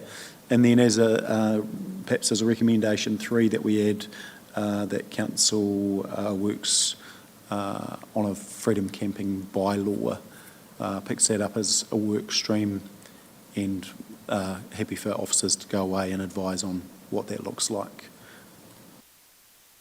Councillor Jackson. So where are we placing the discussion around the campground at this stage, sorry? So the campground discussion is... Off the table at this stage? Yeah, is parked. Oh, okay. Yeah, is parked, but there'll be a charge. Brendan. To your point, Mayor Bowen, and also Councillor Jackson, in case this is helpful, how we sort of thought in terms of framing up the paper, because it's a bit more complicated, there are some rabbit holes, the more you dig, the more you sort of uncover, is some options to do something for this summer and then gather some data in parallel to that, and then bring the findings, results of that back early next year. So perhaps, if council was to resolve to investigate parking, then that could be implemented for the summer. The bylaw workstream could continue at the same time. Early next year, March, etc., after the end of the proper summer season, we bring the findings of that back to council, and then you can have a wider discussion around where to from here, which probably would dovetail nicely with where the bylaw thinking would be at that point, because we'd definitely need a workshop in terms of, shaping up that bylaw, your vision for what the district looks like from a freedom camping and wider tourism perspective, because there are flow-on effects. So yeah, I'm saying that the campground can it would still be a live discussion for later. Yeah, it can be considered as part of that. Yeah. Councillor Jackson. Possibility of maybe an honesty box or something this coming summer? No, I don't know. Just to get some sort of, because it mentions in here that we don't actually have much data. So there might be an appetite perhaps for people to use an honesty box initially, see how that goes. So there's consideration at the moment happening for parking infrastructure in general, obviously. How far is that? Because I guess my question is, how quickly can we actually put something in place? Because if we have a business case which shouldn't take too long, cost of putting those in place, what likely returns, it's not the most complicated one in the world. What's your thinking on that, Andrew, with the work that you've already done on parking infrastructure? I guess it depends on where we're going to put this. If we use the existing car parks that are down in Caroline Bay at the moment and just put parking machines, it's basically the installation of a parking machine. Yeah. Very easy to do and quite quick to do. But I think the slower part is actually amending the parking bylaw to enact the ability to charge, and that you'll have to go through some sort of public consultation regarding that. It won't be a formal hearing process, but you will need to basically at least communicate that out to the public, because it is a change in the parking metered areas.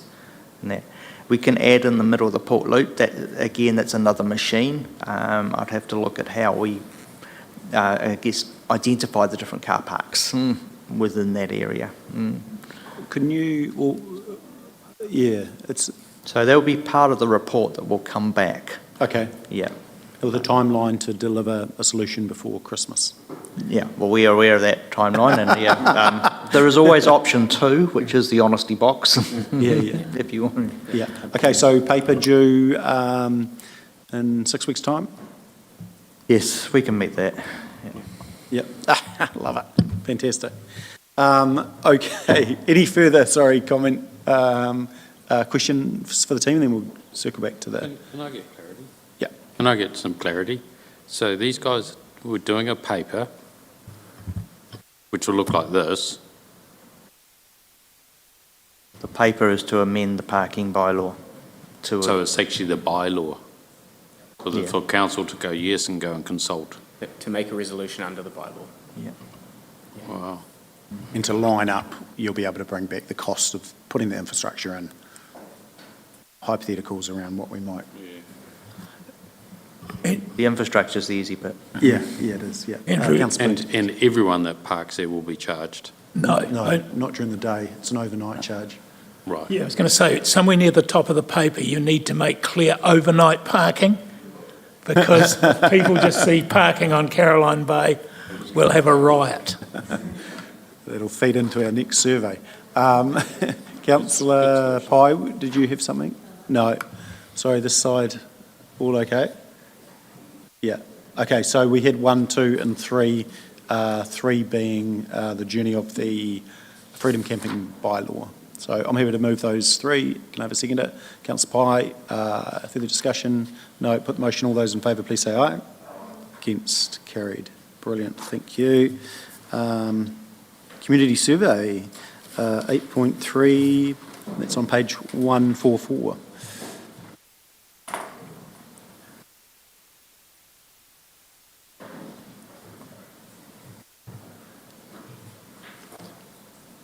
Thanks, Stephen. The floor is yours.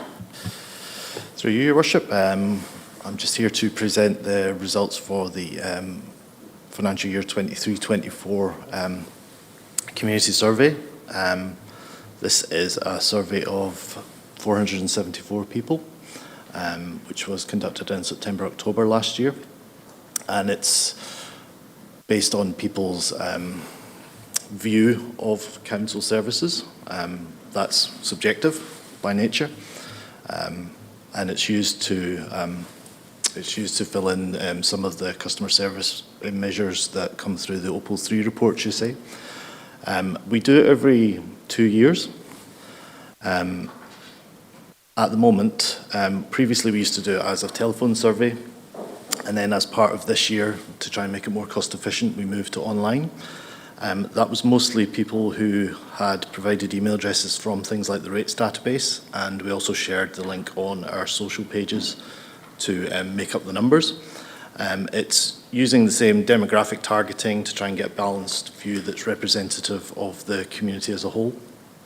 But I would note with caution that comparing this year's results to results from 2 years ago, that there is a significant change in methodology, and from my experience of looking after the Facebook page, people can be quite a bit more honest on a typewriter versus talking to a nice person on the telephone. So that's for this year.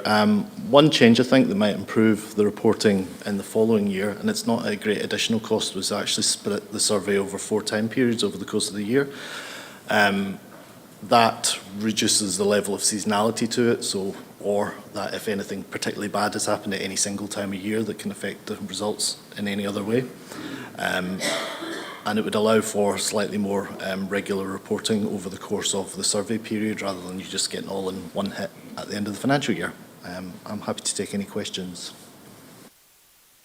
Alrighty, thanks, Stephen. Appreciate that. And look, the key thing for me is whether you can compare this data set with the last data set. It's actually the themes that come through as far as what council can do to react across departments, and also elected members as well. And so there's some key themes in there that I think we need to take some learnings from, because we're obviously wanting to improve some of these results for community. So any questions specifically to any of that for Stephen? Councillor Scott.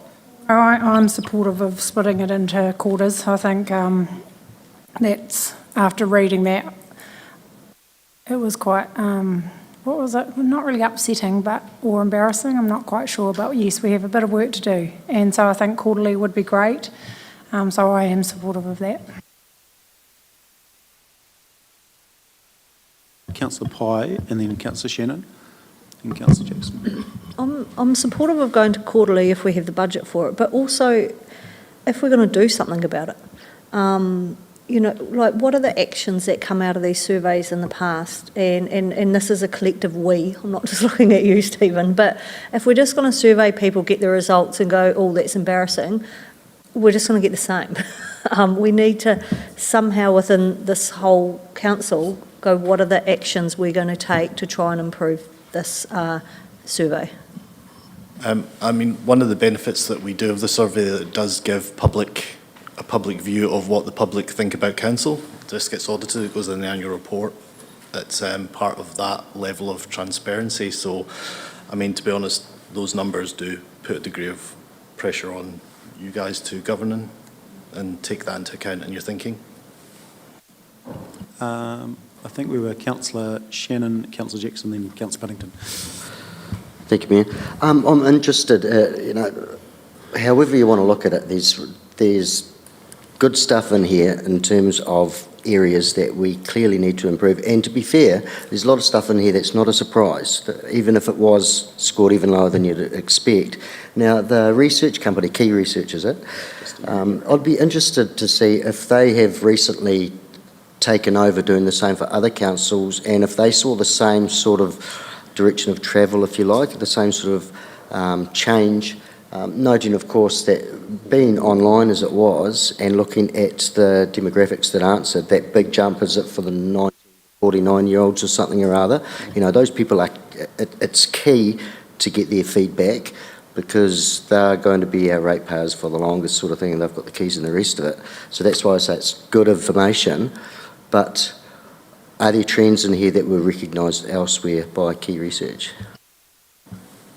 So because of the change in methodology, trends are quite difficult. What Key Research aim to do is they don't pick any specific demographic. They try and get a sample that matches the demographics of the region.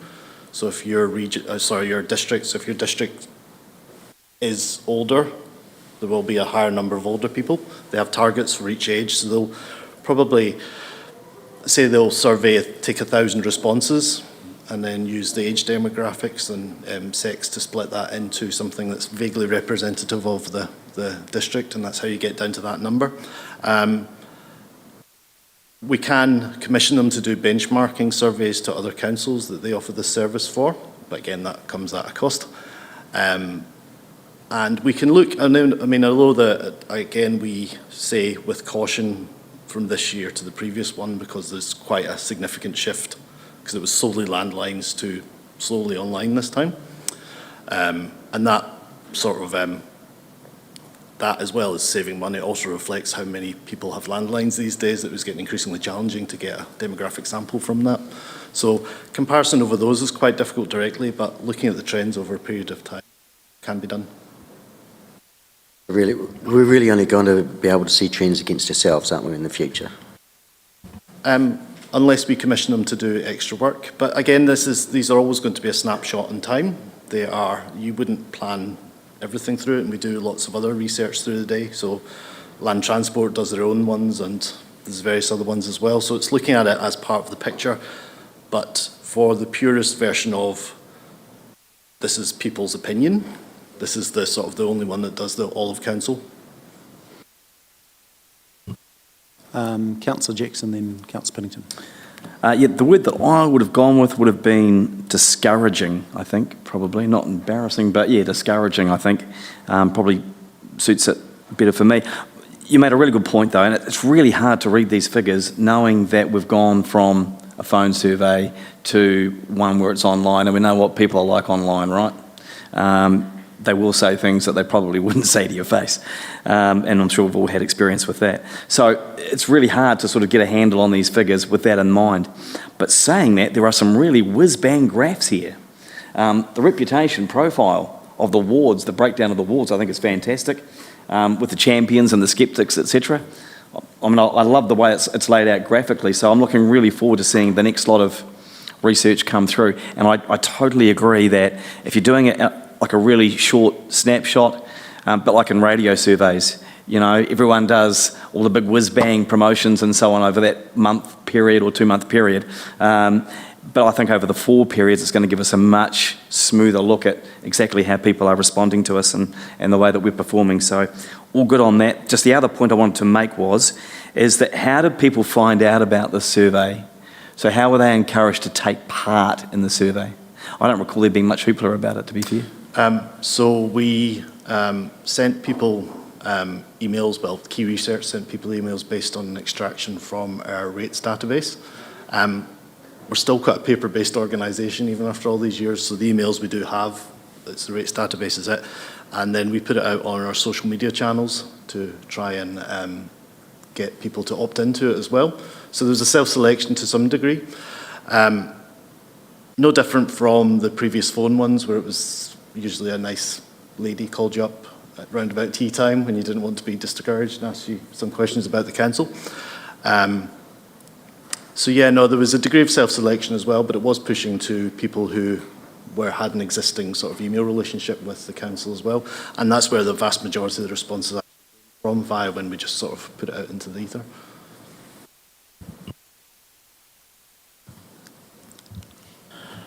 Look, I'm against doing quarterly surveys.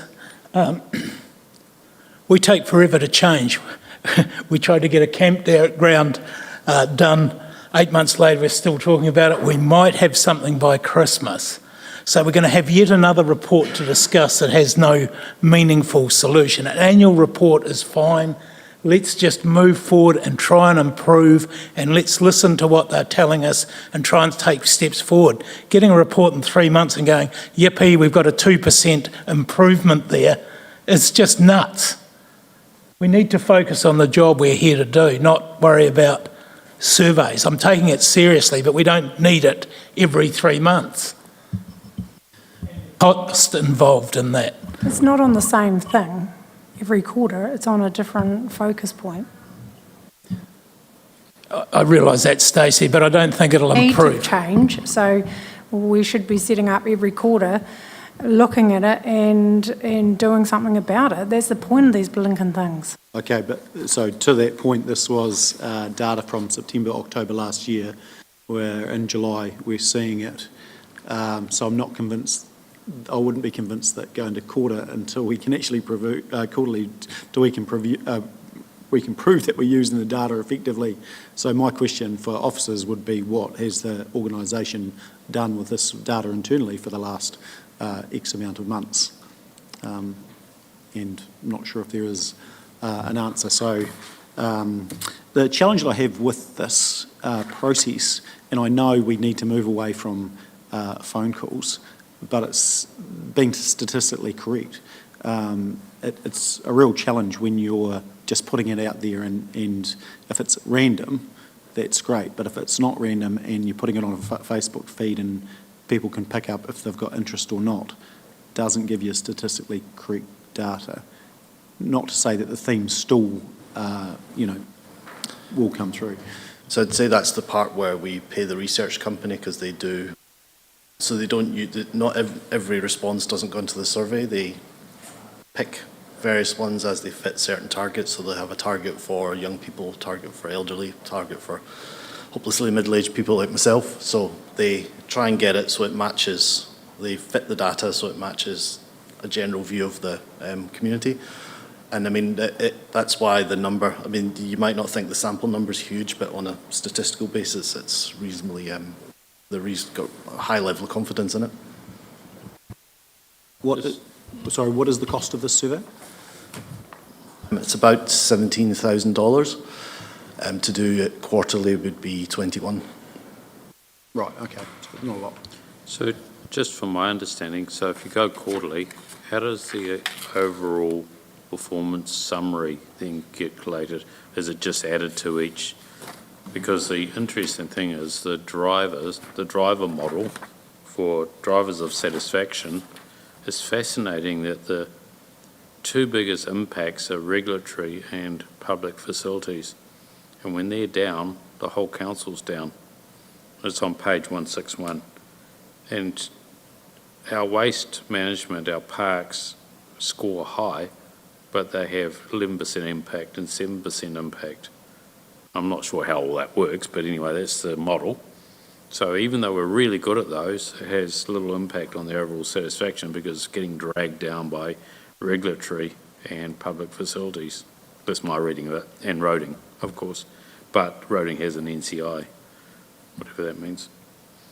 Yes, so it's people's perception on the various departments, and then they're all singly brought to, there's image and reputation, there's people's view of the seven, and then there's value for money as well.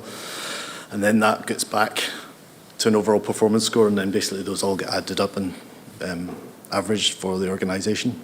So there's a lot of, it's a complex model, and it's probably worth more digging deep into it rather than just the headline figure. It's quite complex. So to actually resolve it, you'd have to really understand the model to know where you think the issue is that's got to be resolved. Because again, image and reputation is worth 65% of the impact. And that's quite a complex thing in itself in terms of how we all behave and how we actually communicate with the community. I would say that the drivers for that aren't just within the council or within council services. They're what happens in the chamber, what happens in the media. I'd say it's a good checkpoint of a certain point in time of how people feel, but again, it's quite subjective. I mean, that's the challenge at the time, what could be, of public interest because it's front page could drive and will drive some of the outcomes, I guess. But my biggest question is probably for you, Mr. Trainer, is what's the value in what's the value for your team in this data, and how can the SLT use this data to work to improve? I think the first protocol is to potentially get some education on how to interpret it. Because I look at it and I can make all sorts of conclusions from it, but they could be wrong. So maybe we've got to get the survey team in with the SLT to say this is what it looks like and this is what's driving these, so that we get a bit of a heads up on what potentially the issues are. Because it's not one of those types of reports where it gives you recommendations, it's just numbers. Yeah. Would you agree, Stephen? Yep. I mean, further analysis is good. I mean, what we do with these numbers is we actually plug them into our internal reporting systems as well. So that's what drives, if there's a customer satisfaction measure in the Opal 3 reports you get, that's where this has come from. So this is a bit of a working document that shows you everything, and then it goes into the reporting systems where you get to actually quiz the officers on their performance. That's just one of these targets. There's other financial and non-financial ones as well, but this is part of that whole system. So you're thinking on quarterly, Mr. Train, at this stage? Well, given it's split, Yes. only 4,000 more, and then you can focus on that area. So you're comfortable with that? Yeah, I've changed my mind since You've changed your mind? You're allowed to. You're allowed to change your mind. That's the wonderful thing about the chamber. So would it be better to ask I mean, a lot of this work was done quite a while ago. It's been inherited. Would we go away and suggest what sort of outcomes you want from it? And the one thing is that because we're audited on this, the questioning has to stay reasonably consistent. But, I mean, the approach could change to better suit what you would like. I mean, the key one for me is with data, how do you use it to improve the organisation? That's, sorry, did I pick up on, I was Councillor Oliver first and then Councillor Shannon, sorry. Sorry, I've just got a quick question for you. Stephen, do all the staff have access to this individually, the whole survey? Like, do they all get it in their inbox to have a look through and make any suggestions to their upper managers of how they can improve stuff? It's available on our CMS system, so anyone that's particularly interested can go and see it. And again, it's sent to all the managers of departments as it feeds into their reporting. So there's the separate reporting that you see when you get the quarterly financial and non-financial reports, and that's what plugs into this. And then this will plug into the end of year performance reports that you'll see at the next council meeting. Just thought if I was an employer, I'd like to know whether I was doing a great job, a good job or a bad job, and be able to work on my personal development, or people that may need personal development and things like that. We do a survey at my work every year, and we all get to have a look at it and make some decisions on how we improve stuff, etc. That's good. Councillor Shannon. What I'd be right in suggesting, and probably the council officers could tell me this as well, is that every part of the business wouldn't have to dig too deep to be able to tell you why we scored this and this and this. I know there's evidence behind it, but customer service requests, phone calls, emails, etc., I guarantee that if you went and you spoke to the facilities guys, they would say, that's because of this, this and this. And they wouldn't have to dig too deep. If you said, can you go home tonight, come back tomorrow with why you think we scored this, I bet you Beth could tell you that. I can tell you that right now. I guarantee that she could. So I don't, there is data in behind all of this, I'm sure, but to me, what all this does is it kind of qualifies what everybody's already thinking. I looked through everything with regards to Tamuga, for example, and I knew, I guarantee that this score for the pool is because we closed at this time, this stuff, and all that sort of stuff. There's different stuff in here that the officers are experts at because it's their business, and you wouldn't have to get another survey and a whole lot of actions and what have you for them to be able to drill down and say, these are my top three, I want to take care of these, and that'll fix that. Yep, so this is just a regular check-in. This data is just this data. It doesn't have any specific meaning, or there's no staff input into it really. It's just, this is the view at this time from the council. And it's useful for us because it means we're not, if we did a satisfaction survey, it's one thing, but we can't really be poaching around gamekeeper, whereas this is completely independent. It's run out of Tauranga. It's not local, so it has no local biases. It's just based on the numbers and what people say. And it has value in the fact that the people can be quite honest. And I have to be clear, I'm not saying that the feedback in this is less valuable because it's online now. It is of the same value. It's just comparing the two things should be difficult, but there is value in just that. People giving an honest opinion of us, but not straight to our face. But I think we shouldn't sugarcoat it because it's 2 years it's been declining. So 21, 22 started coming down, came down further in 22, 23. So we've got to work out how to turn that around and get it climbing back up again. And it does come down to comms. There's a couple of key themes that have obviously over the last couple of years been holding, headlines, theatres, consultants, those sorts of things. So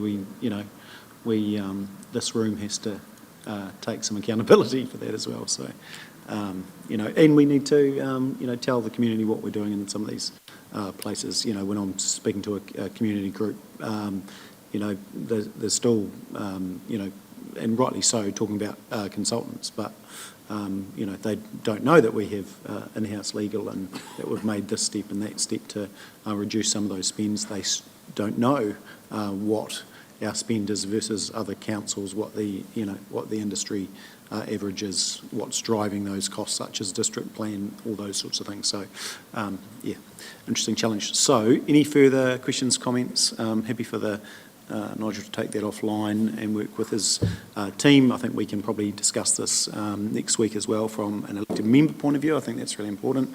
So let's just receive a note and that we endorse the quarterly survey. So I'm happy to move that. Councillor Jackson, thank you. Further discussion? No. Put the motion. All those in favour, please say aye. Against, carried. Thank you. Thank you. Great. So we're near 8.4, which is the draft procurement policy. Welcome, Nigel. And that's page 245.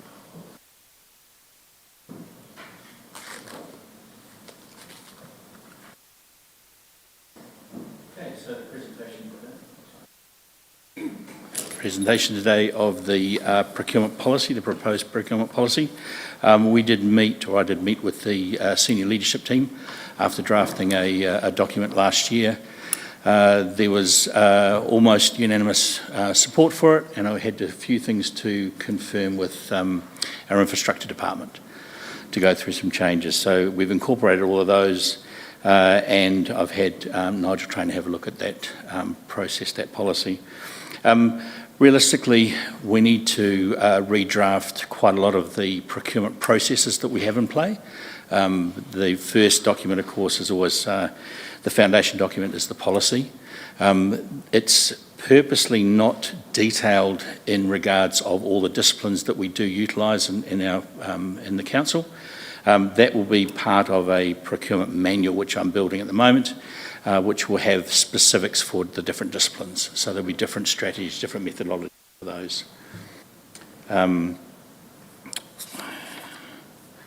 I think from the point of view of the sustainability issues, we've incorporated those and we continue to incorporate those into our decision-making processes. Health and safety also. But reality is we need a document that we can have as our policy, as our strategy document, our driving document. So we have the philosophy in place. The one that was written a while back probably had some significant holes in it due to its age more than anything else. But I'm happy to field any questions or provide more information. Thank you, Nigel. And sorry, I picked this up in a meeting this morning.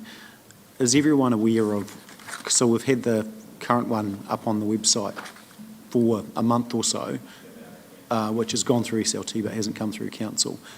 But is everyone aware of the one previously to that? So the one up there now has only been up for a short amount of time. So the previous one, the changes are, I would say, significant from what it was. So I think just maybe as part of this process, if the old one could be distributed, just for us to work through. So we've got some comparison of where we were and where we are. Keen now to go to questions. One of the things that I picked up immediately was just around, and this will be something we get a lot of feedback on, was around the definition of local. And the definition of local in here, rightly or wrongly, is that you employ effectively the way I read it is employ a person, and there's lots of organisations that would employ a person, but when you're considering something through tenders and procurement, as an example, do you, and I'm just going to throw a construction firm employing 120 people here versus a construction firm employing one person, and that measure of local, how does that translate through the documents? I know that does become complicated, but I'm conscious that the definition that we put in here will drive decisions moving forward. I think one of the most difficult things across councils, both here and overseas, is what is the definition of local. And talking to Elliot a few days ago, his premise is that we align it to postcodes. So if a business has a postcode in Timaru or people employed, and we do ask in the tender process, a portion of that is provision for the weighting attribute, non-price weighting attribute for local. So we're able to analyse the CVs and all that sort of thing, and also listing subcontractors as well. So we do have that transparency within the procurement tender process, but actually aligning itself to what is local. I've got that as supplier of goods and services with Timaru District Business postcode, employing and supporting local resources. And that's about as tight as I can get it to really reflect what we're looking at. Yeah, Councillor Pye. Yeah, I had some questions about that definition too, but then we don't use the term anywhere else in the policy. So are we defining it because it's used in the manual? I actually couldn't understand why we're trying to define it here when it's not used in the policy. I think there's a definite leaning towards the wider community, the business community, looking for what we might consider as local. So having it included in this gives them that kind of, I guess, surety that we are investigating local, and we do have that as a weighting attribute. So I tried to find it, but I couldn't, but the Chamber of Commerce have one around who qualifies as a member or not, and it could be a good place to have a look to see what their definition is. You might have to ask them because I couldn't find it online or in my old meeting papers. I must have researched at least 100 councils, both here and overseas, to try and figure out what the landing is. And I think in a lot of cases it's left purposely ambiguous as to what is local. So part of that process is looking at the nature of the tender proposal and what is involved in that, and analysing the proposals to see what percentage of local, particularly around the subcontractors and the labour force they're intending to employ. Yeah, and do you want to, Elliot, since you're here, so we're just discussing local. What is local? Yeah. And no, I didn't. Yeah, my comment around postcodes was more rhetorical. The difficulty, as Nigel's explained, is that it is a question of evidence and a question of the individual circumstances of any proposal as to how much the benefit may accrue in a local sense. And that's really the underlying premise of a local procurement preference, is what is the benefit for the local community. And so when I've been discussing this with Mr. Howarth, the definitional issue, I think, is possibly a red herring, and actually it's how you factor in the nature of the proposal as it relates to local benefits for calculating the contribution to the weighting exercise. That I think that's actually where you get an appropriate analysis of a tender proposal's local benefit, and then how much the result should reflect that, rather than focusing on the postcodes. I just wanted to be clear that you're not going to solve your problems by identifying postcodes. you're going to find your answer to a preference for local suppliers in assessing the procurement proposal's contribution to the local community. And so it's actually around the evidence and the way that the analysis of the, sorry, what's the weighting exercise? Yeah, your approach to the non-price weighting phase of tender assessment is where you're going to find how local is local, yeah.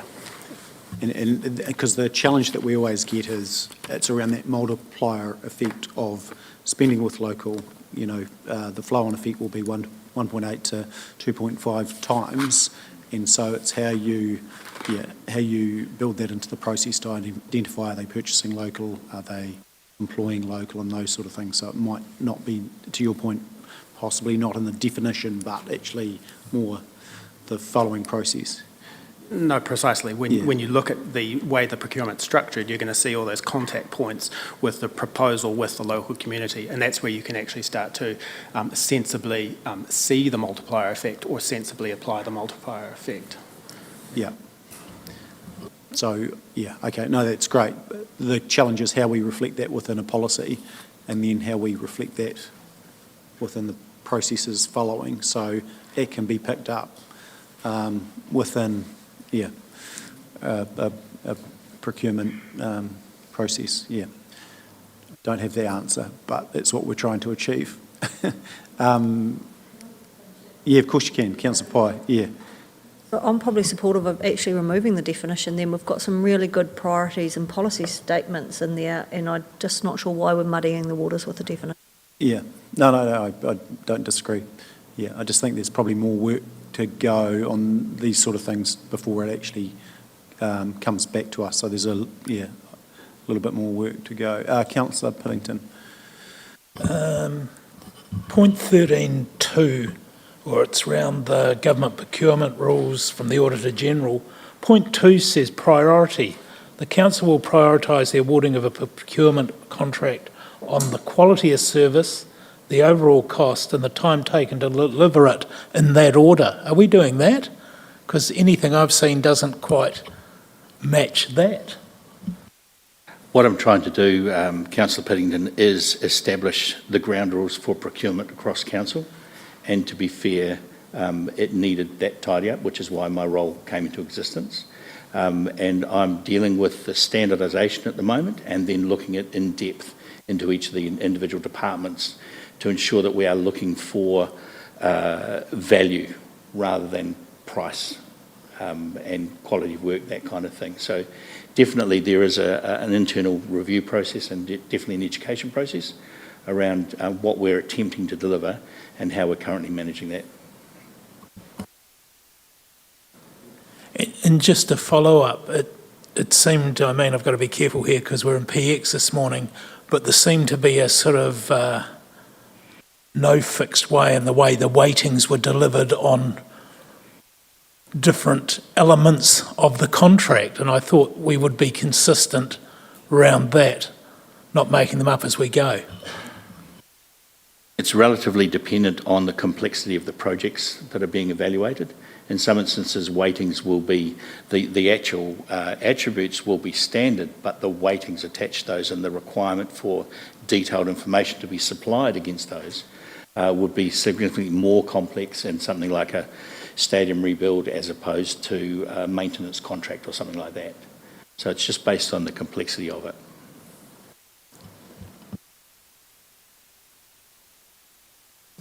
I guess, though, shouldn't we have some consistency? And I'll throw it out there, you know, we gave 30% weighting to public opinion on a contract, which I thought was quite surprising when no one could tell me how that came about.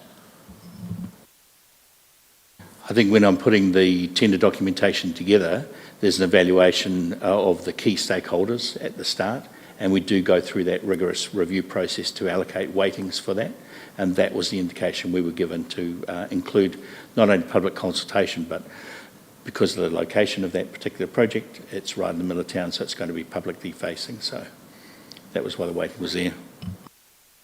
I guess I get that, but that weighting was higher than cost. So, we're here to look after the ratepayers' dollars, and I'm just saying I think there should be some guidelines, so you can't just come up with a number that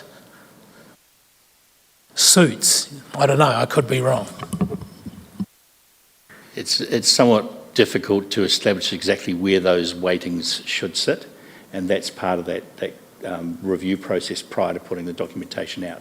It's to say, what do we feel comfortable with that we can, and in some instances we were complying with external requirements. So it's a matter of just establishing where that weighting would sit, what we are asking for within that weighting, and whether that detail is supplied, but also looking at, we're adding different weightings. So we might include, I think there's a standard of about 5 that are pretty generic. Public consultation, that was the first one that I've done ever, but it's about evaluating what the requirements are and what the public's appetite is for a particular project. So, a maintenance contract for lawn mowing is a different kettle of fish to a sports stadium or a block right in the centre of town.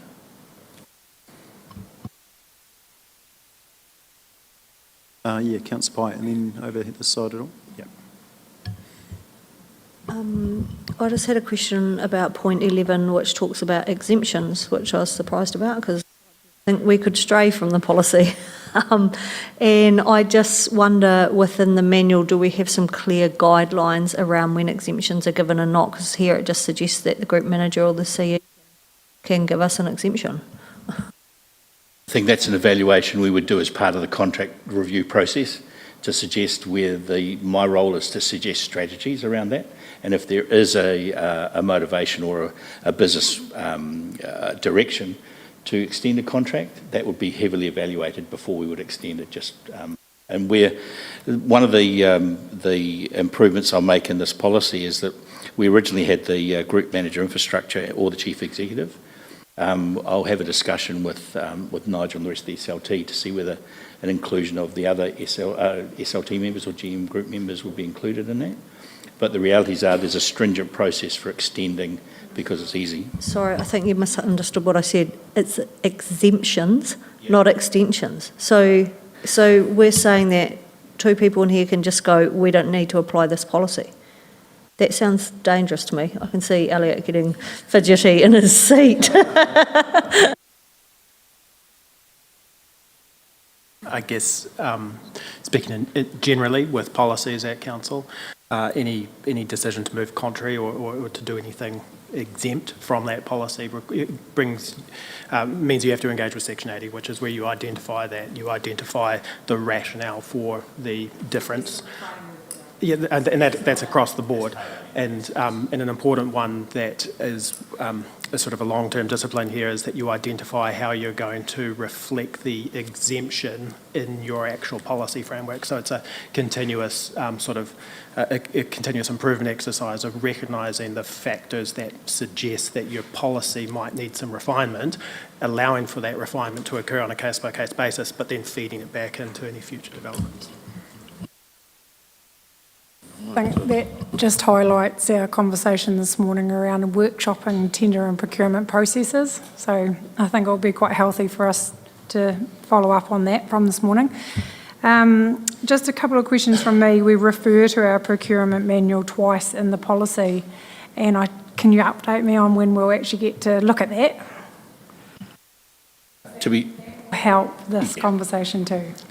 I think the process for that is underway. I expect to finish it by the end of this year. It's quite an extensive document. I think currently it's sitting 180 pages because of the vast plethora of activities that we do, and analysing each of those from a business need point of view and developing strategies around that. So the manual will be a healthy, hefty document. Good Lord, okay. And then, it will be very important for this group, so I look forward to reading that. Question, just on point 35, you talk about every TDC officer or their agent involved in a procurement process must be able to demonstrate they have the required knowledge, skills and experience, blah, blah, blah. Who evaluates that and makes that decision? Is that your job, Nigel? I'd suggest any stakeholders that are involved in the process would have those abilities in place. I don't go around checking CVs. If they're a part of the drainage and water team, then they're part of the drainage and water team. I think just on reflecting on this policy, while it holds together as a policy, I can't quite work out where the council's desire to look at local comes into the policy. It actually doesn't when you read it. It actually... It will be in the procurement manual. but the policy... Surely the policy should be saying something about that either there's a priority order or there's something, because it's missing. So effectively, I think we could be challenged. If we went out to a market and closed it to local, I think you could be challenged on that, the way the policy reads. So I'd just like to comment on that. Maybe there's some thinking we've got to do. I think that local, I think we might be overthinking what local is as well. Like, I think you can define local if you really put your mind to it. I mean, it's just shove it into ChatGPT. It'll tell you what local means, and that is region. It talks about your regional district. No, I'm not worried about the definition. I know, but I'm more worried about the council has a view that they want to give some sort of priority to local. But this policy is actually more signalled to go to the wide market. That's my reading of it. Yeah, if I might just jump in here. And so if we go to one of the principles, 13.8, sustainability, despite that heading, the actual description there of that principle goes into positive impacts on the environmental, social, economic and cultural wellbeing of our communities. And what I'd imagine is that then the actual approach to the weighting exercise in respect of that principle is where the facts in a procurement proposal would be reflected in a higher weighting. And so perhaps, I'm sorry, I'm not totally fully aware of how you've structured the policy and its interaction with the manual, but perhaps the word sustainability could be replaced with something that sort of captures more of those community outcomes. And that's where you're, in specific senses, you're going to be going back to your LTP goals and so forth and trying to see those in the procurement proposal. Yeah, I can see how that could work quite well. A question on consultation. There's obviously quite a lot of interested parties, such as the Chamber, and I know you've had discussions with them previously. Just through this, have we had any interaction on, hey, this is where we've got to, draft policy, ask for feedback, or...? What I've done, we had a discussion, I think it was around October last year, might have been earlier, with the SLT to review the policy itself, and then internally reviewed. I had a catch up with Andrew about a couple of things he wanted included. We negotiated that. From the point of view of consultation, I think due to my possible naivety, it's like I perceived it as an operational document rather than a governance one. So, yeah, happy to feedback what alternatives might there be. Happy to include where necessary. I'll try and ask my question a little more bluntly. Should a principal, and Elliot can advise me whether you can do this or not, should one of our principals, in the evaluation of a procurement activity, if all things are equal, preference goes to local. So if you get an RFP and everything is equal between a local company, a Timbuktu company, and a company based somewhere else, if they're all equal, preference goes to local. Can that be put in the policy, or is that restricting it too much? Can I go? I think that if all things being equal, we're never going to get that situation. It just doesn't exist, Nigel, I'm sorry, but there'll always be non-price attribute weighting for local, and that can include some, as I said before, subcontractors, whatever it's, yeah.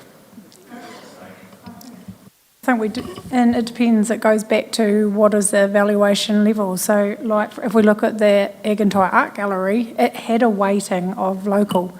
So that is where the fix has got to be, is in your weighting schedules. And do you always have a weighting for local? That would be my question, because then it sits there every single time. It's not here. What I'm trying to say is it's not backed up by policy.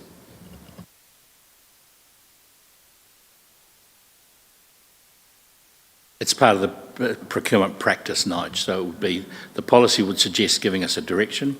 The manual itself will give us an indication of activities and how they are to be measured and how the weightings are supposed to be attributed. And to be fair, the local is part of the standard. It's always in our documentation.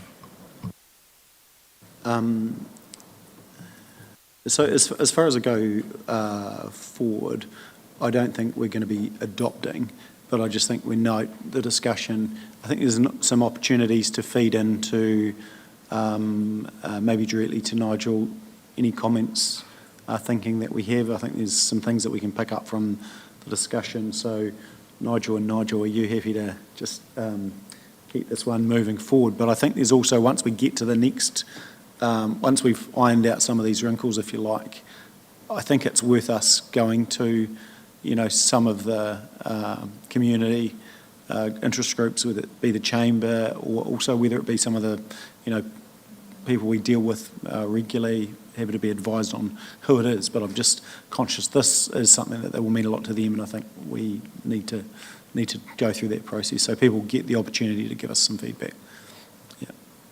I know, Mayor, you were there for the chamber discussion I had. I was nervous as anything in that, and it showed. But I still have that presentation. I've offered to represent it to other interest groups outside, but I can also send it to you guys to have a look at it. It outlines the tender process from start to finish, and it's about educating our current contractors as well, both those that we're using and those we potentially could use. So the education process is both internal within council but also external with our vendors, to kind of pull their socks up a little bit. And if we're asking for things, we want them to present that rather than say we're just local so you know us. So it's an education process. It's a continuous process. Yeah, agreed.